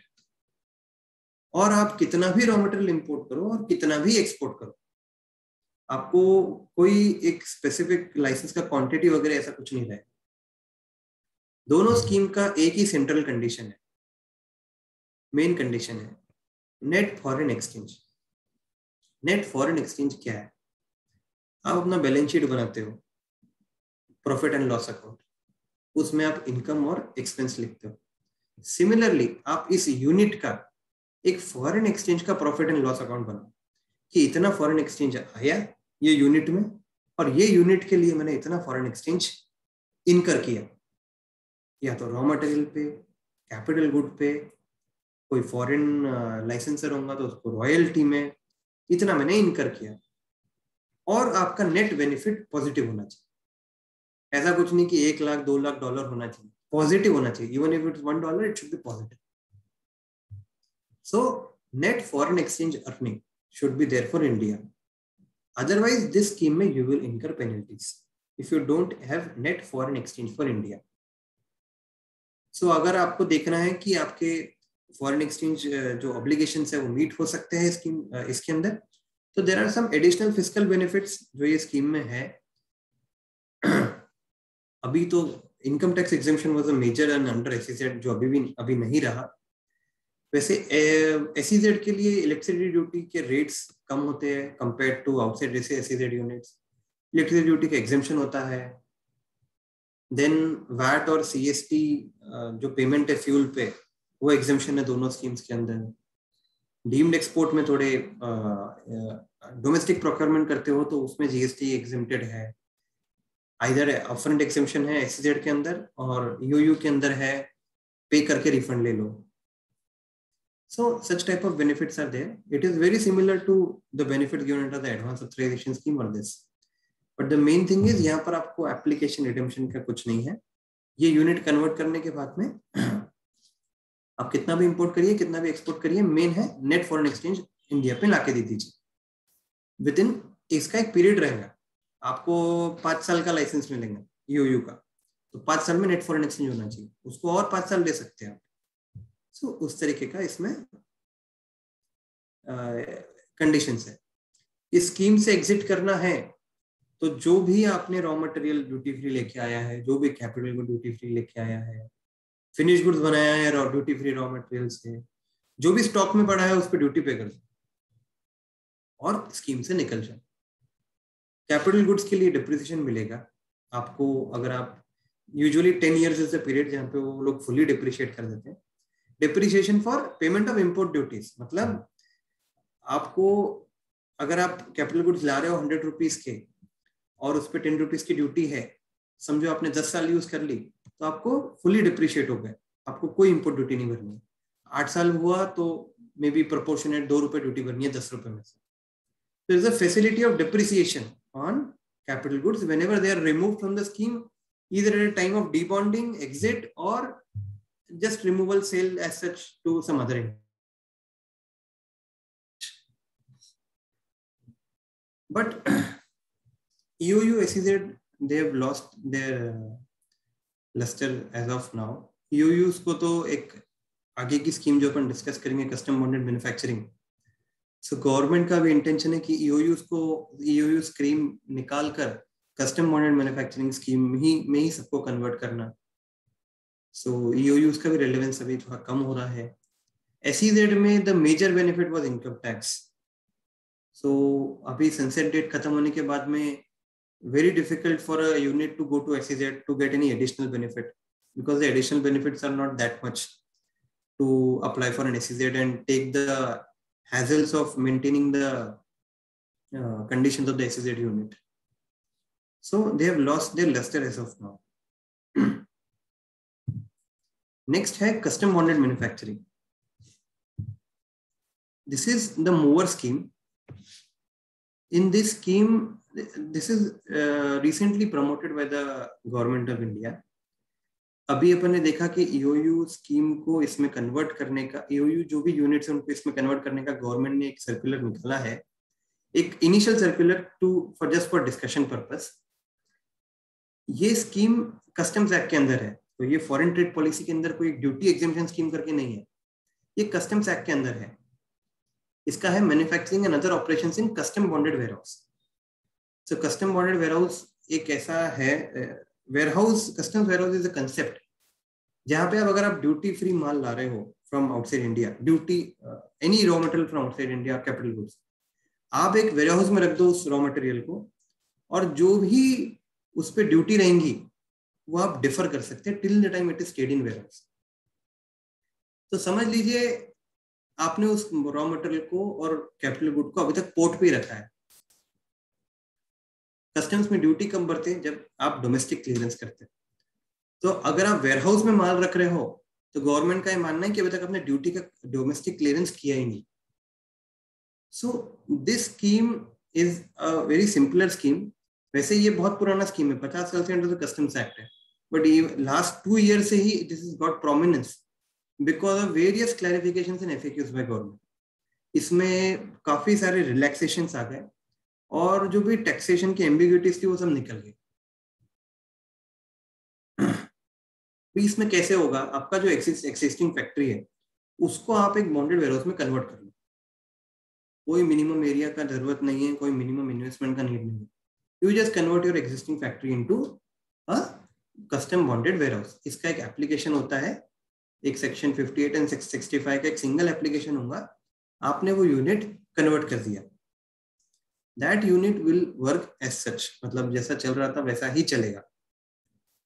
इसमें मेन क्या है, अपने SEZ, EOU, एडवांस ऑथराइजेशन सब में देखा है एक्सपोर्ट कमिटमेंट तो था, इसमें कोई एक्सपोर्ट कमिटमेंट नहीं है। मैं रॉ मटेरियल और कैपिटल गुड्स लेके आऊंगा, अगर मुझे उसमें मैन्युफैक्चर करने के बाद में एक्सपोर्ट पोटेंशियल दिखा, एक्सपोर्ट कर दो। अभी मैंने रॉ मटेरियल जब लेके आया तो उस पर ड्यूटी नहीं भरी, क्योंकि मैंने डोमेस्टिक क्लियरेंस किया ही नहीं है। इन द लीगल लैंग्वेज मैंने उसका डोमेस्टिक क्लियरेंस ही नहीं किया, मेरी ड्यूटी पेमेंट की लायबिलिटी नहीं आई। और अगर मैंने उसका एक्सपोर्ट कर दिया वो रॉ मटेरियल यूज करके, तो ऑटोमेटिकली जो ड्यूटी डिफर हुई थी वो एग्जेम्प्ट हो गई, वो रेमिट हो गई, वो पे करने की नीड ही नहीं है। तो अल्टीमेटली ड्यूटी एग्जेम्पशन हो गया। अगर समझो मैंने रॉ मटेरियल मैन्युफैक्चर करके प्रोडक्शन करके फिनिश गुड्स मैन्युफैक्चर किया, डोमेस्टिक में क्लियर किया, तो क्या होगा? तो जो रॉ मटेरियल मैंने इंपोर्ट किया था उस पर जो भी ड्यूटी डिफर की थी वो ड्यूटी पे करनी है, with interest without interest. It will be without interest, इसमें कोई इंटरेस्ट इंप्लीकेशंस नहीं है। अगर आप मैन्युफैक्चरिंग करके क्लियर कर रहे हो तो कोई इंटरेस्ट इंप्लीकेशन नहीं है। तो ये स्कीम अगर आप 100% DTA का बिजनेस भी कर रहे हो ना, आपको कुछ एक्सपोर्ट नहीं करना है, सिर्फ DTA का बिजनेस है, और आप इंपोर्टेड गुड्स यूज करते हो, आइदर कैपिटल गुड्स और raw material, then this scheme is very nice. आपको इसमें रॉ मटेरियल पे तो इंटरेस्ट बेनिफिट मिल रहा है फॉर द मैन्युफैक्चरिंग साइकिल, जो भी 2-3 महीने की मैन्युफैक्चरिंग साइकिल रहेंगी। कैपिटल गुड्स पे कैसा है, आप इंपोर्ट करोगे, उसको कस्टम बॉन्डेड वेयरहाउस में इंस्टॉल करोगे, यूज करोगे, इनडेफिनिट ड्यूटी डिफरमेंट है। समझो आप 10 साल के लिए कस्टम बॉन्डेड वेयरहाउस में कन्वर्ट हुए हो, तो 10 साल के लिए इनडेफिनिट आपको ड्यूटी डिफर होगी। In short is type of an exemption only for 10 years। 10 साल बाद आपको ड्यूटी पे करनी है विदाउट इंटरेस्ट, उतनी ही जितनी पे करनी थी पहले। रेट ऑफ ड्यूटी वगैरह जिस दिन आप 10 साल बाद का है उस दिन का लगेगा, पहले का नहीं लगेगा, और वैल्यू वगैरह उतनी लगेंगी। बट 10 साल के लिए आपकी ड्यूटी समझो डिफर हो गई, लाइक एन एग्जेम्पशन ओनली, आपको पे नहीं करना है। It is big working capital relief. आज आप अगर कैपिटल गुड्स इंपोर्ट कर रहे हो और आपका एक्सपोर्ट पोटेंशियल नहीं है, तो आप ड्यूटी पेमेंट करके लेके आ रहे हो। इंस्टेड ऑफ ड्यूटी पेमेंट में लेके आना, you better convert your factory into custom bonded warehouse. Compliance ज्यादा नहीं है, महीने की एक रिटर्न है। अब कस्टम बॉन्डेड वेयरहाउस है तो कस्टम्स को एक रिटर्न तो देना ही पड़ेगा कि कितना इंपोर्ट किया, कितना डोमेस्टिक प्रोक्योर किया, कितना एक्सपोर्ट किया, कितना डोमेस्टिक में क्लियर किया, एक रिटर्न तो देना ही पड़ेगा, सिमिलर टू योर 3B। सो वो कस्टम्स को देना पड़ेगा, बस उतना ही एक ऑब्लिगेशन है, बाकी इसमें कोई ज्यादा कंप्लायंस है नहीं। सो ड्यूटी इंप्लीकेशंस, आप इंपोर्टेड रॉ मटेरियल ला रहे हो तो BCD IGST डिफर हो गई, उससे आप फिनिश गुड्स मैन्युफैक्चर करके एक्सपोर्ट कर रहे हैं तो जो डिफर हुई थी वो एग्जेम्प्ट हो गई, वेव ऑफ हो गई। उससे आप फिनिश गुड्स मैन्युफैक्चर करके DTA में दे रहे 3 महीने बाद, 3 महीने के बाद आपको ड्यूटी भरना है, तो इंटरेस्ट बेनिफिट है। अच्छा, व्हाट अबाउट DTA परचेजेस?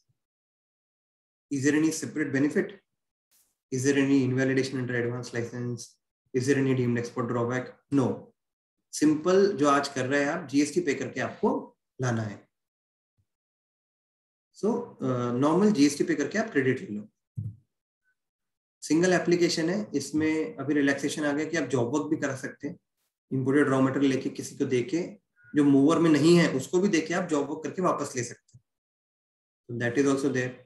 इसके साथ में ड्यूटी ड्रॉबैक नहीं मिलेगा, बिकॉज ये भी वही benefit tries to achieve the same benefit as duty drawback. Duty drawback will not be simultaneously given along with mover scheme. एक प्रॉब्लम ये रहेगा कि आपको हर दम जब आप डोमेस्टिक क्लियरेंस करोगे तो x bond bill of entry file करना पड़ेगा for every clearance.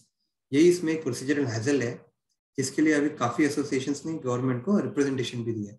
So may be some relaxation of fortnightly bill of entry or monthly payment will become. Now I will request Shreyas to take up the duty remission schemes.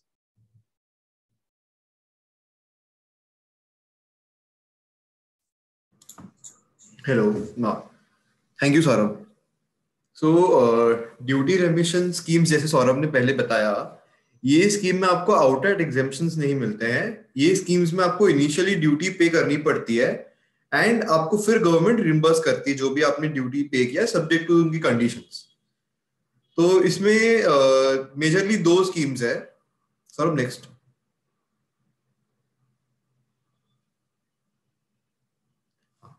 इसमें majorly दो scheme है। पहली है रेमिशन of duties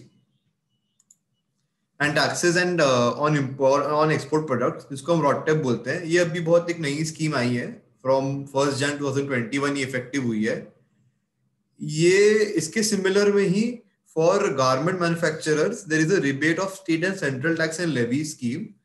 ये this is similar to RoDTEP scheme. हम लोग इस सारे स्कीम्स को डिटेल में देखेंगे आगे, but these are for garment manufacturers. And the third is the duty drawback scheme, जो जनरली सब लोग अवेल कर ही रहे होंगे जो भी एक्सपोर्टर्स रहेंगे अभी। नेक्स्ट। तो रॉडटेप स्कीम जो है रेमिशन of duties and taxes on export products, जैसे मैंने बताया ये एक नई स्कीम है। ये इसके पहले स्कीम थी MEIS, merchant export from India scheme. ये MEIS स्कीम में क्या होता था कि if you are an exporter of a product, आपको वो प्रोडक्ट एक्सपोर्ट करने पे एक उनका टेबल था, उसमें हर प्रोडक्ट के सामने उसके परसेंटेज ऑफ रेट दिए हुए थे। तो जैसे आप एक्सपोर्ट करते थे तो आपको एट दैट परसेंटेज एक स्क्रिप्ट मिलती थी, and that was a ad hoc value जो गवर्नमेंट ने डिसाइड किया था। सो द MEIS स्कीम, इसमें the problem started when US had filed a complaint in WTO। तो इसका बैकग्राउंड ये है कि जो भी आपकी गवर्नमेंट की स्कीम्स होती है वो WTO मतलब वर्ल्ड ट्रेड ऑर्गेनाइजेशन कंप्लायंट होनी चाहिए। कोई भी कंट्री को जो स्कीम्स का है they need to be WTO compliant. So when US complaint that the MEIS scheme is not WTO compliant because as per the WTO regulations only the benefit of exports needs to be given in the form of reimbursement of duties and taxes embedded in the exports. Outright ad hoc value के आप benefit नहीं दे सकते। तो WTO ने ये फिर MEIS scheme को prohibited subsidy बोला।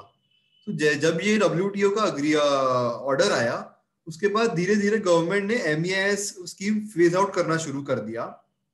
दूसरी प्रॉब्लम MEIS में ये भी था कि MEIS के रेट्स बहुत हाई थे, जिसके कारण a substantial portion of the government's budget was going in giving the scripts to people, and वो बजट उनका बहुत ज्यादा था which the government could not manage. So धीरे धीरे उन्होंने फेज आउट कर दिया, and from 1 January 2021 they have introduced the scheme. तो ये स्कीम का बैकग्राउंड ये है कि this scheme aims to refund those taxes जो आपको अभी करंटली रिफंड या रिइंबर्स नहीं। फ्यूल खरीदते हैं, वो फ्यूल खरीदने पर आज आप वैट पे कर रहे हैं, वो वैट का आपको रिफंड कोई भी स्कीम के अंडर नहीं मिल रहा है, ना एडवांस ऑथराइजेशन, ना EPCG, ना ड्रॉबैक, वो कुछ कहीं भी कवर्ड नहीं है। सिमिलरली आप जैसे इलेक्ट्रिसिटी ड्यूटी पे कर रहे हैं ऑल्दो विद, बट आप फिर स्टैम्प ड्यूटी पे कर रहे हैं, आप फिर कई ऐसे GST के क्रेडिट नहीं मिलते हैं जो सेक्शन 17(5) में स्पेसिफिकली बाहर है। तो ये सब अल्टीमेटली आपके एक्सपोर्ट के कॉस्ट में ऐड हो जा रहे हैं। तो गवर्नमेंट ने in last year had called for the data from all the export promotion councils saying कि आप specifically product wise हमको बताइए कि आपके प्रोडक्ट में कितना percentage of these taxes are there. तो गवर्नमेंट ने वो एनालाइज करके अभी 17 अगस्त को नोटिफिकेशन लाया और उनका अपेंडिक्स भी लाया जिसमें रेट्स है। तो गवर्नमेंट ने 2 टाइप के रेट्स निकाले हैं। एक रेट है परसेंटेज ऑफ एफओबी वैल्यू, मतलब जैसे माइक्रोफोन्स में आपको 0.8% मिलेगा। तो सपोज अगर आपने 100 रुपए का एक्सपोर्ट किया तो आपको 8 रुपए मिलेंगे, सॉरी 80 पैसा मिलेंगे। या फिर आपको एक स्पेसिफिक अमाउंट मिलेगा, जैसे मोबाइल फोन का है 24 रुपीज पर यूनिट, मतलब एक मोबाइल फोन पे 24 रुपए मिलेगा। वो मोबाइल फोन कितने भी वैल्यू का हो सकता है। It does not depend on the FOB value of the product. तो ऐसे करके गवर्नमेंट ने कुछ काफी 8000 प्लस एक्सपोर्ट आइटम्स के लिए रेट नोटिफाई की है। ये रेट 0.01% से लेके 4.3% है। ये रेट काफी कम है as compare to MEIS scheme, क्योंकि गवर्नमेंट ने अपना बजट रॉटेप का काफी कम कर दिया है, सिर्फ 12,000 करोड़ का बजट रखा है, इसलिए वो रेट भी कम उन्होंने नोटिफाई किए हैं। इसके अलावा कई प्रोडक्ट्स पे along with the percentage of FOB value there is a value cap also, कि आपको जैसे पेपर बोर्ड में 2.4% ऑफ द FOB वैल्यू मिलेगा subject to maximum of 3.1 rupees per KG. तो ऐसे करके आपको रेट से मिले हुए हैं। सौरभ नेक्स्ट।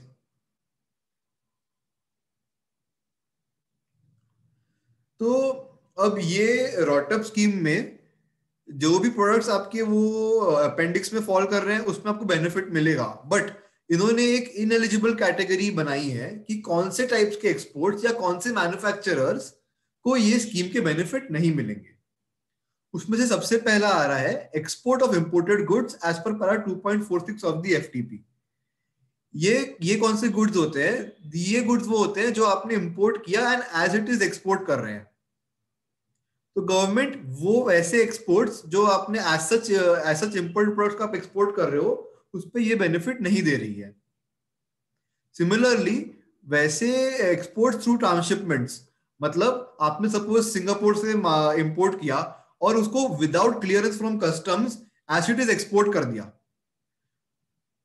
तो उसमें आपको नहीं मिलेगा। बट आपने सपोज सिंगापुर से इंपोर्ट किया, होम क्लियरेंस करवा के कस्टम्स ड्यूटी पे करके अपने फेयर हाउस में लाया, फिर आपने एक्सपोर्ट किया, तो आपको रॉटअप स्कीम मिलेगी।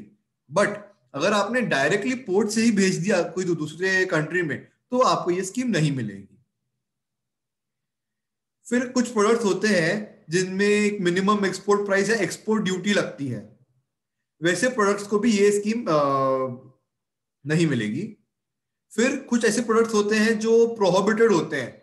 एक एक्सपोर्ट इंपोर्ट पॉलिसी करके अपना एक शेड्यूल है, वो शेड्यूल में सर्टेन आइटम्स आर रेस्ट्रिक्टेड और प्रोहिबिटेड, मतलब वो आइटम्स आप एक्सपोर्ट नहीं कर सकते, जैसे लाइव एनिमल्स है और बहुत सारे एग्रो प्रोडक्ट्स भी है उसमें कवर होते हैं।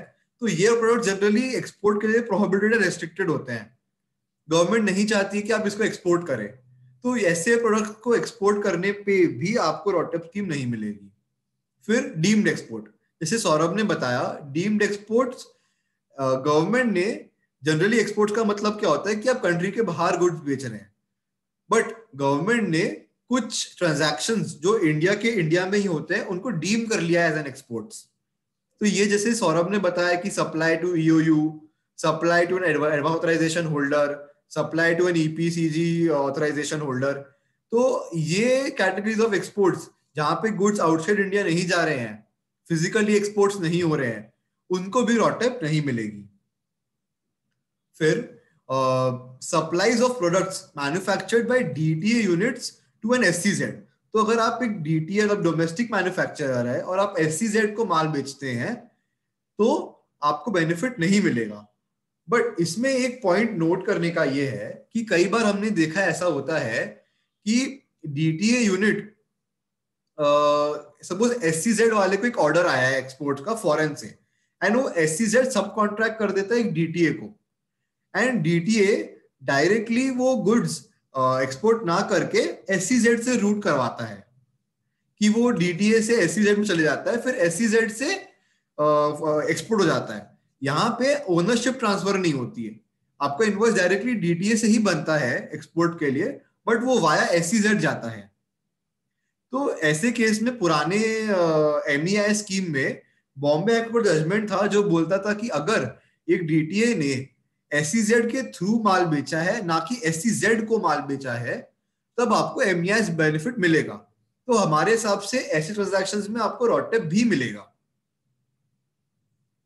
सौरभ नेक्स्ट।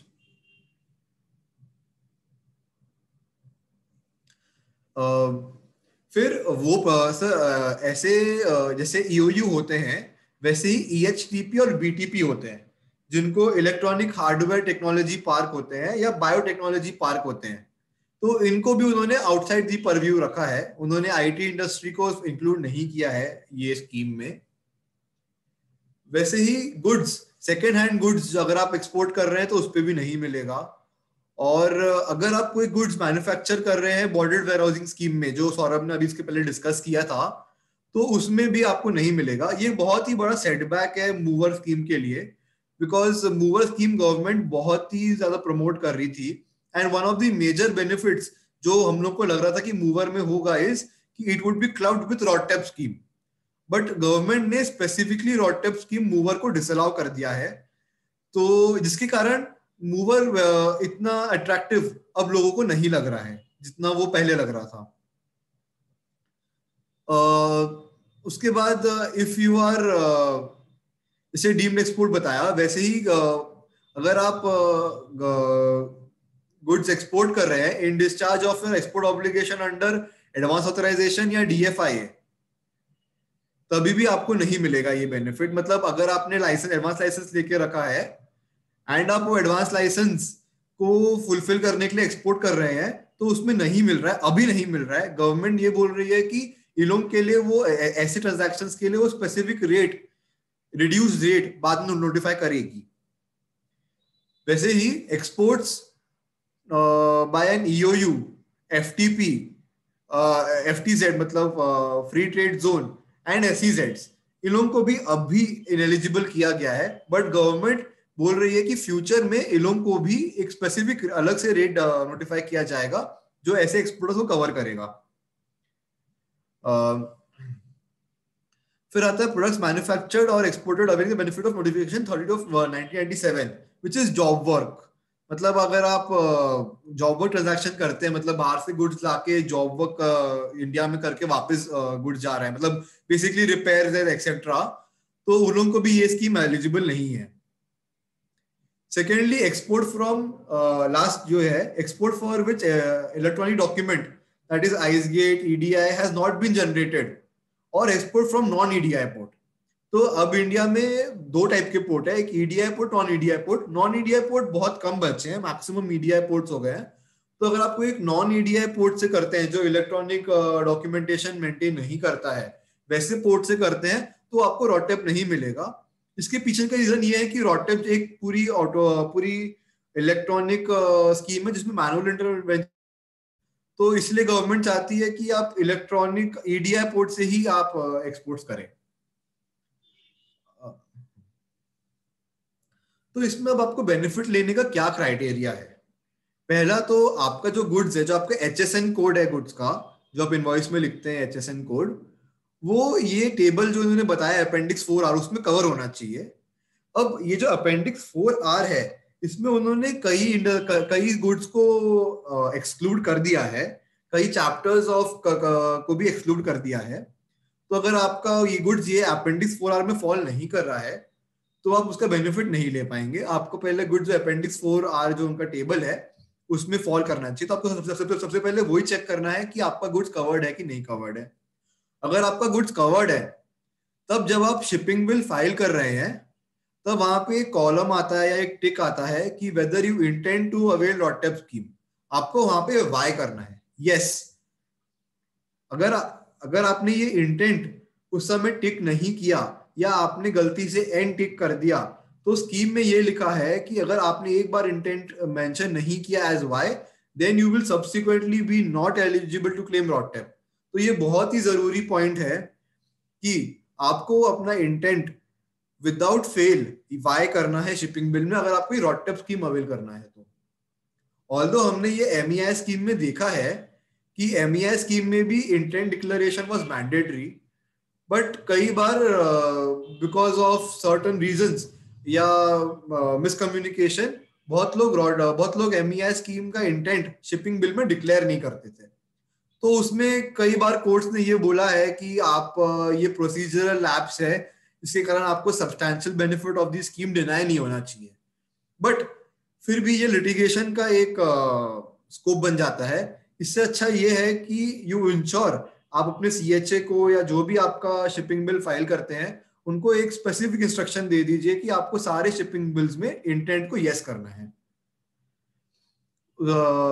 इसमें दूसरा क्राइटेरिया ये है कि ये स्कीम में आपको जो आपके एक्सपोर्ट प्रोसीड्स है वो with in the time allowed under FEMA वो रियलाइज करना है। अभी 9 months है फेमा में, तो आपको विद इन 9 months वो एक्सपोर्ट प्रोसीड रियलाइज करने हैं। अगर आप वो नहीं करते हैं तो आप पे रिकवरी एक्शन आएगा। आपको अभी जैसे सौरभ ने पहले बताया, अगर आप एक्सपोर्ट कर रहे हैं टू नेपाल भूटान जहां पे आपको आईएनआर में रिसीव हो रहा है, तो वैसे एक्सपोर्ट्स इसमें कवर्ड नहीं रहेंगे। इसमें भी गवर्नमेंट को फॉरेन एक्सचेंज इंडिया में चाहिए, इसलिए आपको फॉरेन करेंसी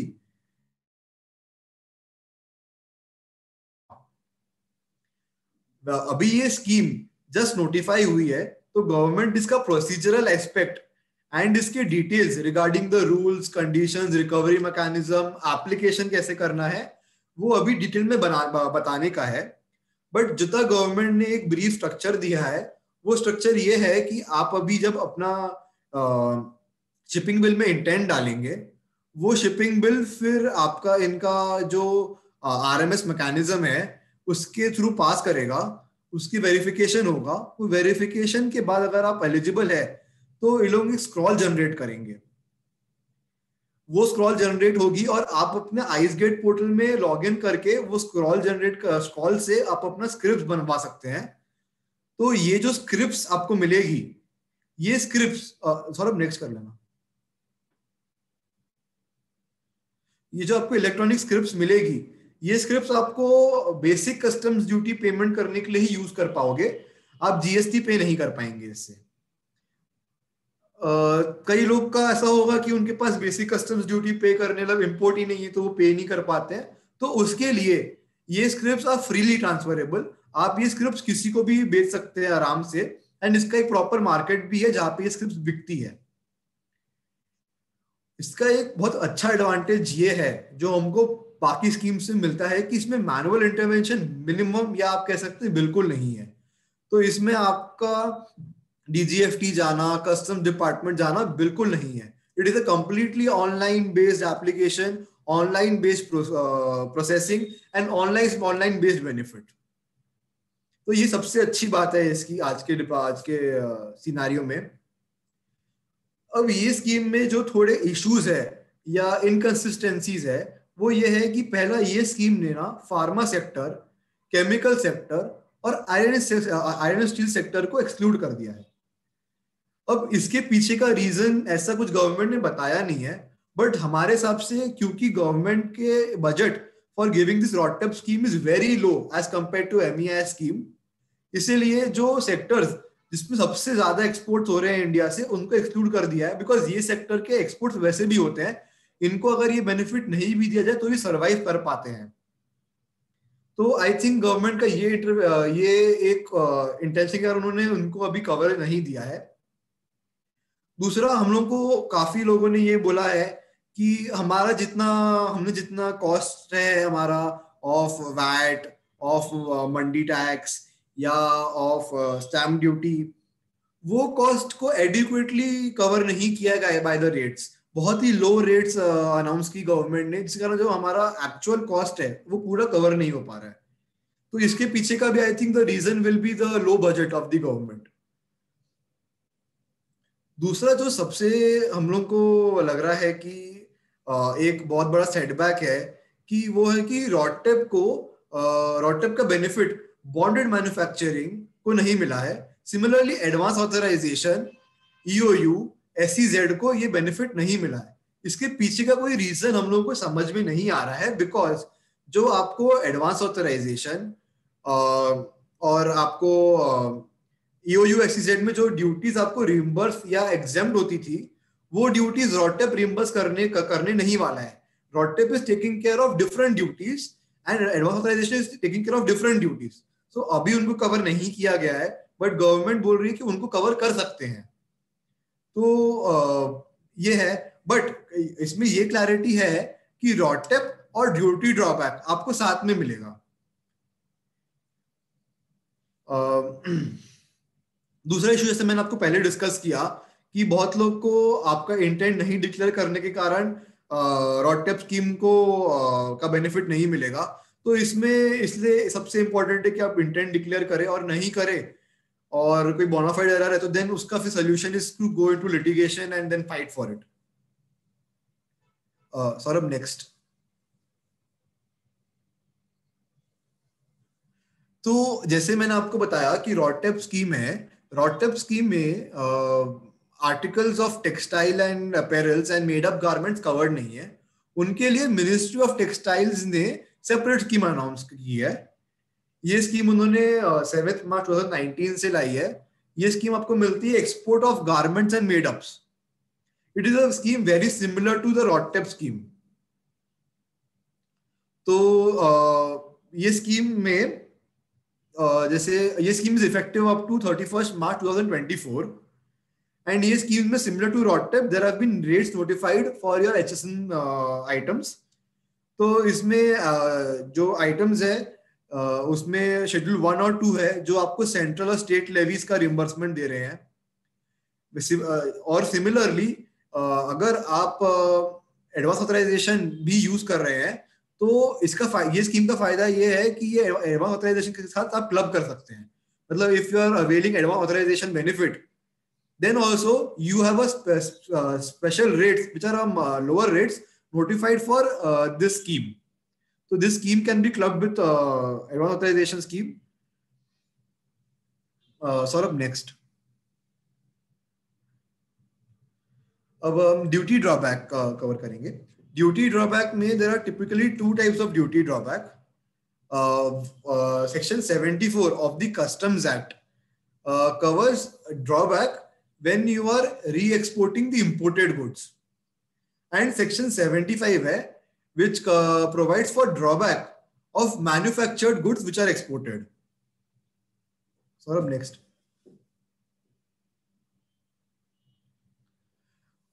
तो सर इसके एक पहले वाला करिएगा।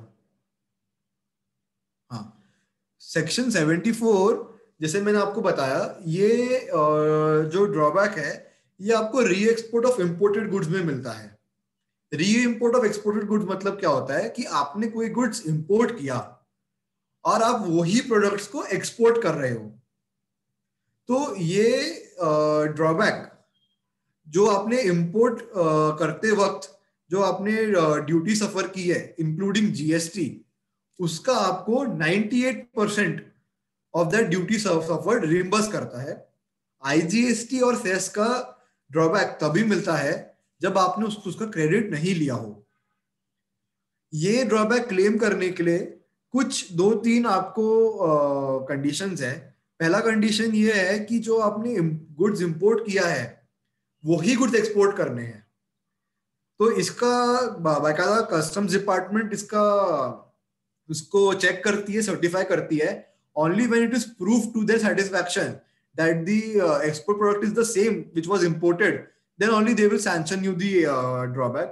Also, you have to submit them proof that you had suffered duty at the time of importation. आपको उनको ड्यूटी पेइंग डॉक्यूमेंट जैसे आपकी bill of entry, invoice etcetera आपको उनको सबमिट करने पड़ते हैं। तो आप ये सब डॉक्यूमेंट सबमिट करने के बाद जितना ड्यूटी आपने सफर किया है उसका 98% का ड्रॉबैक आपको मिल जाता है ये स्कीम के अंदर। सौरभ नेक्स्ट।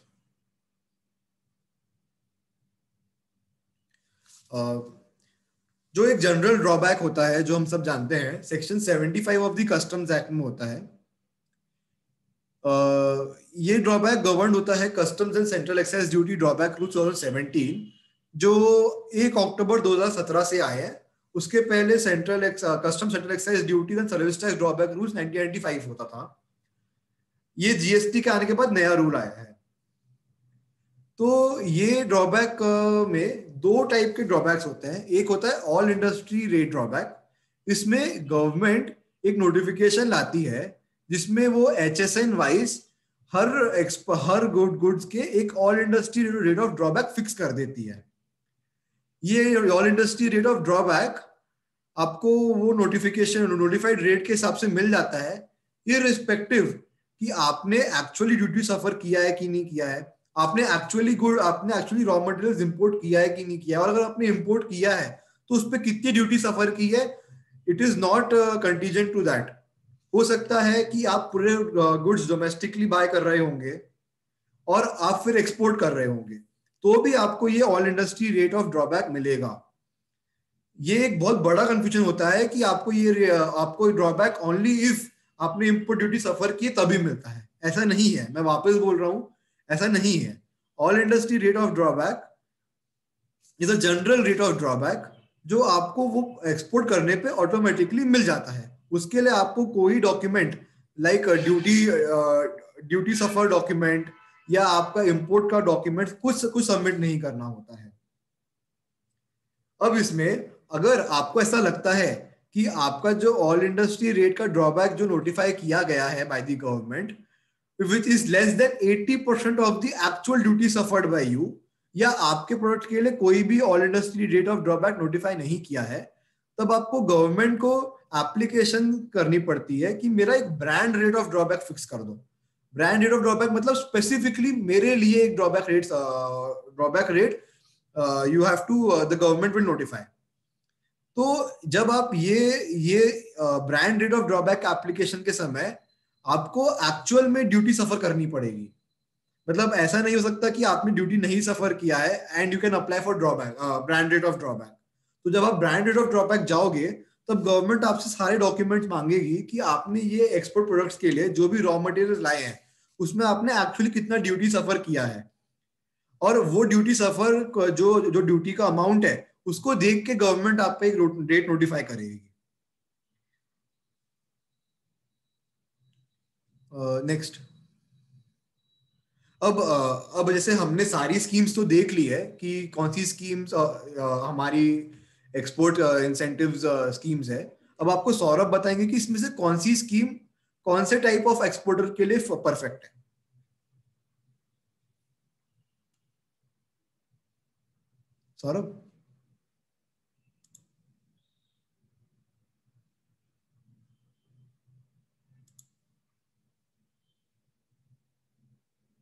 सौरभ आप कंटिन्यू कर सकते हैं।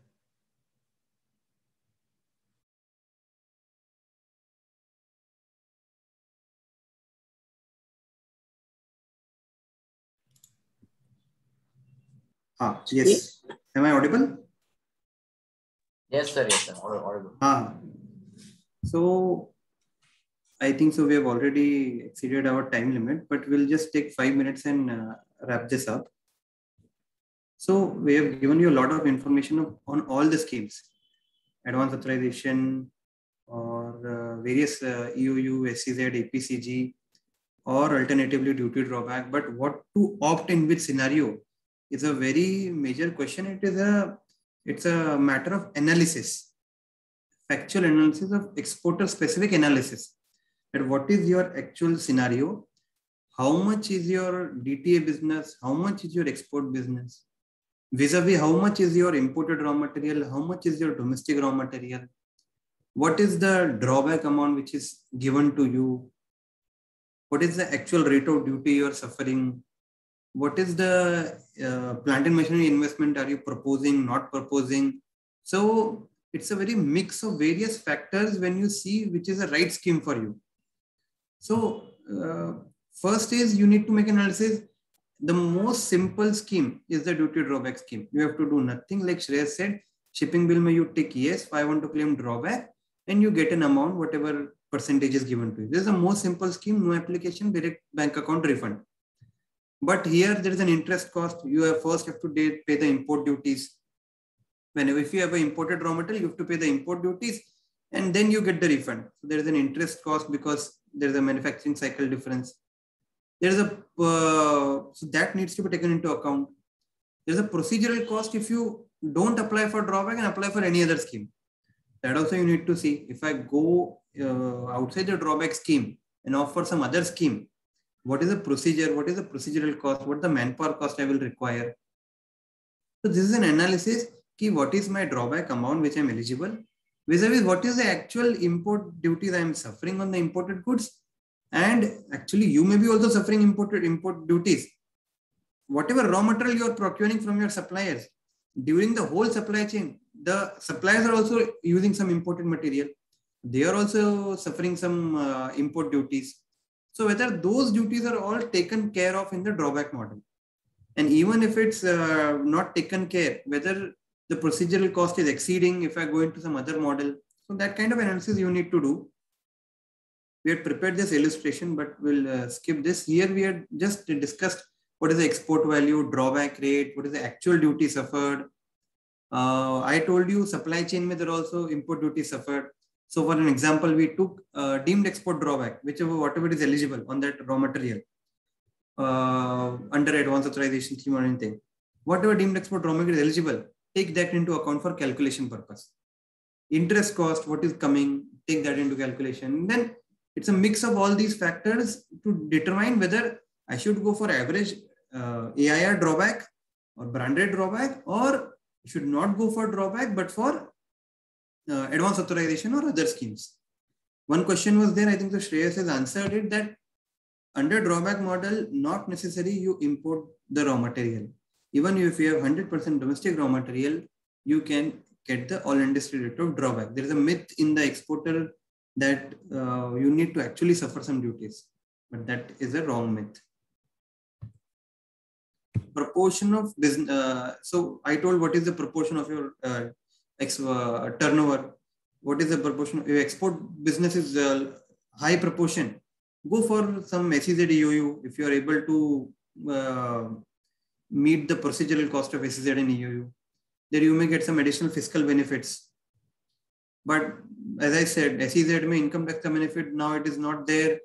Electricity duty, so Vidarbha mein वैसे ही already exempted. So majority benefits which are there are either not there right now or being exempted in Vidarbha. So SEZ mein to, it does not make any sense according to me now to enter SEZ. EOU you may try if you are 100% export oriented unit, you may try EOU, because for EOU the good thing is your existing unit can be converted. For SEZ you have a conversion cost. You have to shift your factory to the SEZ specified notified area जो government ने बनाया है. जैसे नागपुर में मिहान है तो मिहान में आपको शिफ्ट करना पड़ेगा पूरा factory. So that is a problem in SEZ. So doesn't make any sense right as of now. If income tax exemption is not there, if CPDT increases the sunset date, then there can be a question of going into SEZ. High proportion of DTA business. So if your DTA business is more like 80%, if you have 20% exports, better you go for advance authorization or duty drawback by making an analysis. EOU will not be for you. SEZ is not for you actually. SEZ mein to whenever you clear the goods into DTA, finished goods, it's a foreign territory, deemed foreign territory. So you have to pay the custom duty on those finished goods. So it doesn't make sense if you have a high proportion of DTA business. SEZ doesn't make sense. Even EOU doesn't make sense. You may not be able to achieve NFE. Advance authorization duty drawback you can consider. You have 100% DTA business, but you have some imported raw material or imported capital good. You have a high capex investment coming. So mover is a scheme to look for. You should study mover scheme if you have a high capex investment coming, because right now there's a very good scheme which government is also promoting. A lot of clarifications. There are no ambiguities. Not lot of ambiguities. RODTEP is not there, but okay, you can consider what is the benefit you are getting. Then here also we had made analysis of what is the raw material component, export component. So in that way we have seen this. I've already told you heavy investment in plant and machinery. And if you have a good export, so consider EPCG. According to me, EPCG is a good scheme. Heavy investment in PNM and good export. EPCG or EOU. Heavy investment in PNM and very weak export outlook, then as I have told, bonded manufacturing. Just take note of this point, parting point, that duty exemption schemes, wherever you get an upfront exemptions, there's an export commitment. If you don't fulfill the export commitment, then the department will come running to you for penalties. So there is a problem of duty exemption schemes. We are a law firm, name is Lakshmi Kumar Sridharan Attorneys, and it's a 35-year-old law firm, and we are a group of like 400 advocates and chartered accountants, and we have 14 offices. So Nagpur is the 14th office and opened this year. We regularly deal in litigation and advisory. Litigation from show cause notice stage to Supreme Court level, and advisory case-to-case legal opinions.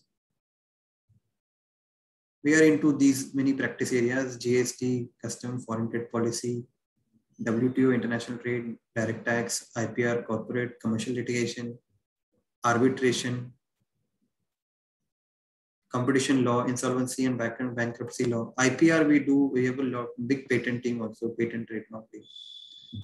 That is the introduction of the firm.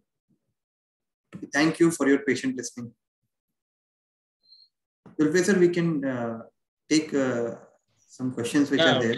Yeah, Pranav, it was a very nice presentation by both the young and talented and knowledgeable speakers, and we ought to learn great knowledge sharing session today.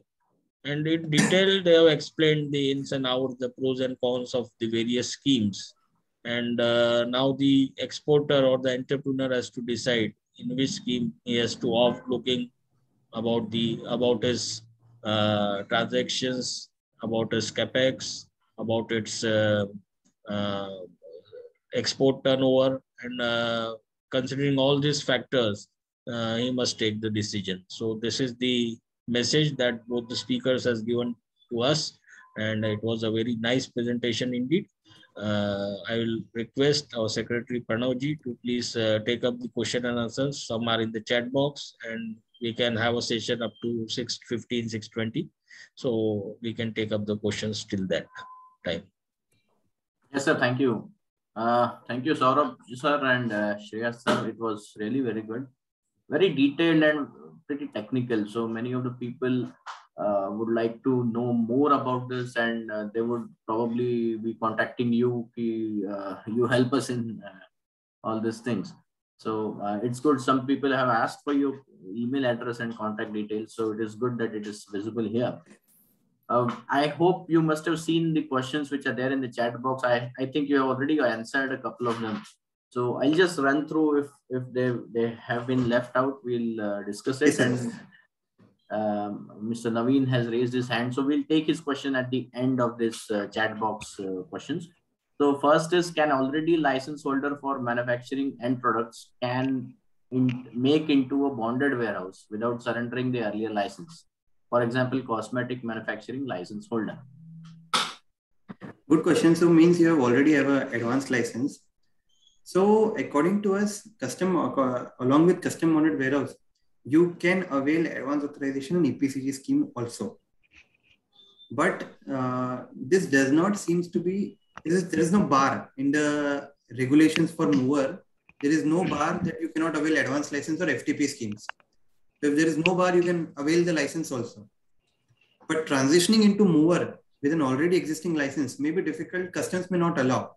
There is ambiguity in this area, whether FTP schemes and mover can go hand in hand. So better you finish the export obligation in this license and then opt for mover for new import raw material and new capital goods. That would be better to avoid any litigation from the customs department. Or you can make a representation to government, because in this area there is an ambiguity. The FTP scheme can be availed along with the mover scheme. We advise clients you can avail both the schemes together. if I do not have any imports, but I am doing exports, will I get duty drawback? This question, I think you answered. This we have already answered. Yes, you can.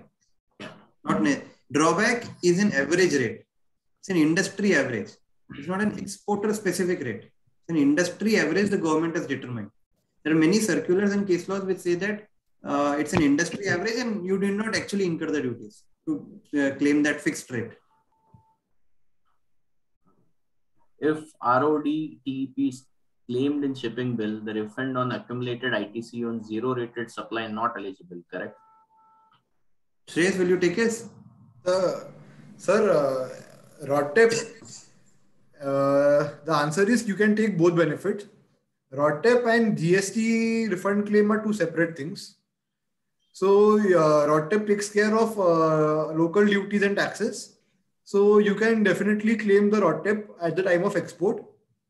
If your import and if you have accumulated ITC balance, you can also claim that as refund under 8 Rule 89. There is no bar in the RODTEP for claiming GST refunds. I would add that Vidarbha there is electricity duty exemption. And while calculating the RODTEP rate, government has taken into account electricity duty suffered by the exporters. So there is an ambiguity where these state-specific exemptions are given, then whether RODTEP can be availed simultaneously, because RODTEP also tries to achieve same thing. I think so that same analogy where we apply drawback key, it's an average rate. जो भी आपका पूरा appendix 4R में rate आया, it's an average rate. पूरा industry से data मंगा के वो average rate आपको दिया है. So even Vidarbha में काफी exporters ने have submitted the data. They have showed electricity duty as nil. So even if you take some state-specific exemptions, then also you would be eligible for this RODTEP benefit. And for this ITC wala to it's all mutually exclusive. So you can definitely take both of them together. Okay. One participant has asked for the presentation to be shared. If it is possible for you, you may share it. Yes, sir. Yeah. You can share it with us on our email address. I'll mention our email address in the chat box. You can send it. And whoever of the participants want to have a copy of the presentation, you can email us to that email address. We will share it with you. It is kosia.vidarbha@gmail.com. One question is, can you please run us down what happens after physical export of goods under RODTEP scheme? How is the script generated, etc.? Sir, the exact procedure and as to how the script is generated, how will it be done is not there in detail now. What is known to us that it will be done through the IceGate portal. In the IceGate portal, whenever, so the only thing that you're required to do as of now is give your intent in the shipping bill. The shipping bill will then be going through the RMS process of the customs, and the approved shipping bills, a scroll will be generated on the IceGate portal. When you log in the IceGate portal, you can see all your scrolls be generated, and you can select the scroll and generate the script according to your value. So if you want 2 scripts, so suppose if your scroll value is of 1 crore, and you want 10 lakhs ka 1 script. So you can on your own make 10 scripts of 10 lakhs each. Exact process on how will it be done is yet to be notified by the government. And then you can transfer that script also. It's like once a script is generated, there will be a tab for transfer the script. So if you put the IEC of the recipient to whom you want to transfer, then the script will be automatically transferred to the IceGate portal. Naveen Kataria ji, you have raised your hand. Please go ahead. Yeah. Good evening all of you. हम लोग pharma company में है और Iran हम लोग का export होता है इंडियन रूपी पेमेंट मैकेनिज्म में, तो it can be considered as a export obligation. That's my question. Which country? Iran.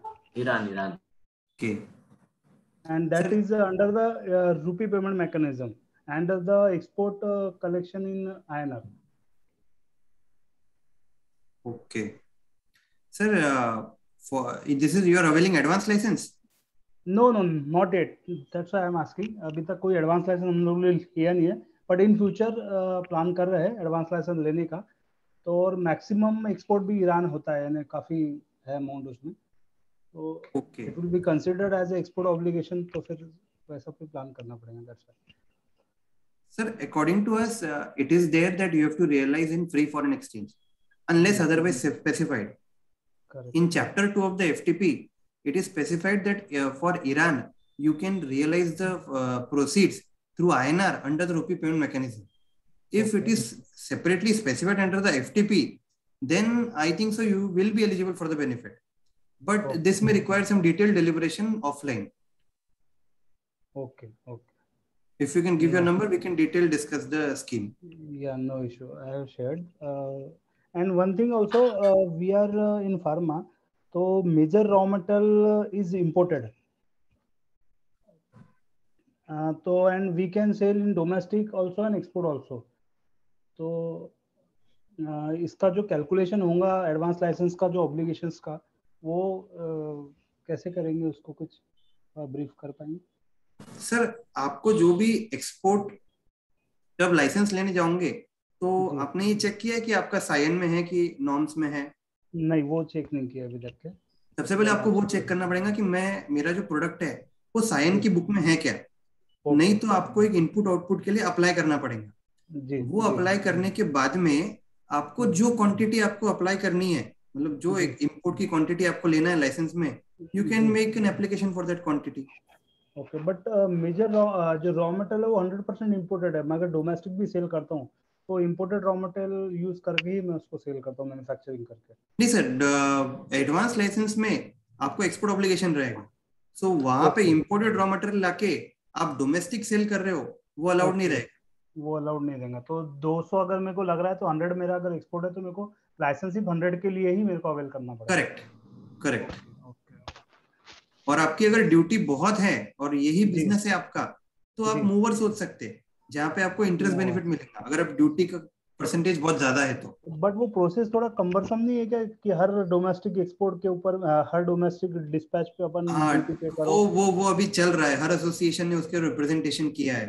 तो लेट्स सी, अगर कुछ गवर्नमेंट रिलैक्सेशन लाती है मंथली बिल ऑफ एंट्री वगैरह का, तो विल बी मोर एक्चुअली ज्यादा अच्छा रहेगा इंडस्ट्री के लिए। लेट अस सी जी। और ये स्क्रिप अपन जैसे अब फार्मा में है तो स्क्रिप किसी और को भी भेज सकते हैं क्या? कोई भी और भी प्रोडक्ट को एडवांस लाइसेंस? नहीं, स्क्रिप रोडटेप स्क्रिप के सर? रोडटेप्स की, हाँ, कोई भी। हाँ सर, आप किसी को भी सकते हो अंडर एनी इंडस्ट्री। वो कोई प्रोडक्ट स्पेसिफिक नहीं रहती है, वो जैसे वैल्यू रहती है। जी। इट इज इक्वल टू उतने रुपए बस। ओके, बस वही पूछना था। ठीक है sir, thank you very much, nice presentation, thank you very much. Thank you Naveen sir. Very good questions. There is one question in the chat box: does the exporter need to have a separate account for this on IceGate? No, same IC का जो login है वो इससे हो जाएगा। Don't need a separate account. Okay. So we have gone through all the questions. Any more questions from the participants? You can unmute yourself and ask. I think some of the industry people are already there, like export divisions from KGV Alloy, and I saw some more people from different industries, Lemken. So it's good that direct industry people are here to understand all the export formalities, all these schemes. Any more questions, participants? Otherwise, we can conclude the session. Zulfesh sir, we can conclude the session. Yeah, sure. Yeah. So I request you to please propose formal vote of thanks, and we'll share the presentation as soon as we receive it from the speakers. And whosoever will request us, we have shared our email ID. We'll share you from our official email ID of COSIA as soon as we receive. Thank you very much, all of you, for attending. I request Pranav to please propose vote of thanks. Thank you, Zulfesh sir. Thank you, Saurabh Malpani sir and Shreyans Agrawal sir. It was really very good to have you in our group, in our COSIA Vidarbha chapters webinar. As we discussed earlier, we have been having very good sessions till now on various different subjects, be it technical, commercial, finance related, bank related. And this was a very novel subject related to export promotion schemes. So I hope that all industrialists who were part of this session, they have gained some knowledge. They have gained some understanding of the schemes which are available, which are given by the government for us to avail them. The email addresses of our speakers are available. The contact details have also been shared in the chat box. So you can note it down. You can contact the speakers. They are based in Nagpur. They will definitely help you with any queries, anything that you require. We have shared our email address. You can contact us if you require anything related to this subject. We can help you to connect with the right people. Thank you, everyone. It was really a very good session. We discussed about duty drawback, duty exemption, authorization, and these were really technical things which have been very lucidly explained by the speakers. Really, really very nice. Thank you, everyone. Thank you. I declare the session. Saurav, you can stop the screen presentation. Sharing. We thank all the dignitaries of COSIA for organizing this. Welcome to our family. And Pranav, please check the recording and we will upload it on our channel. I am stopping the recording now.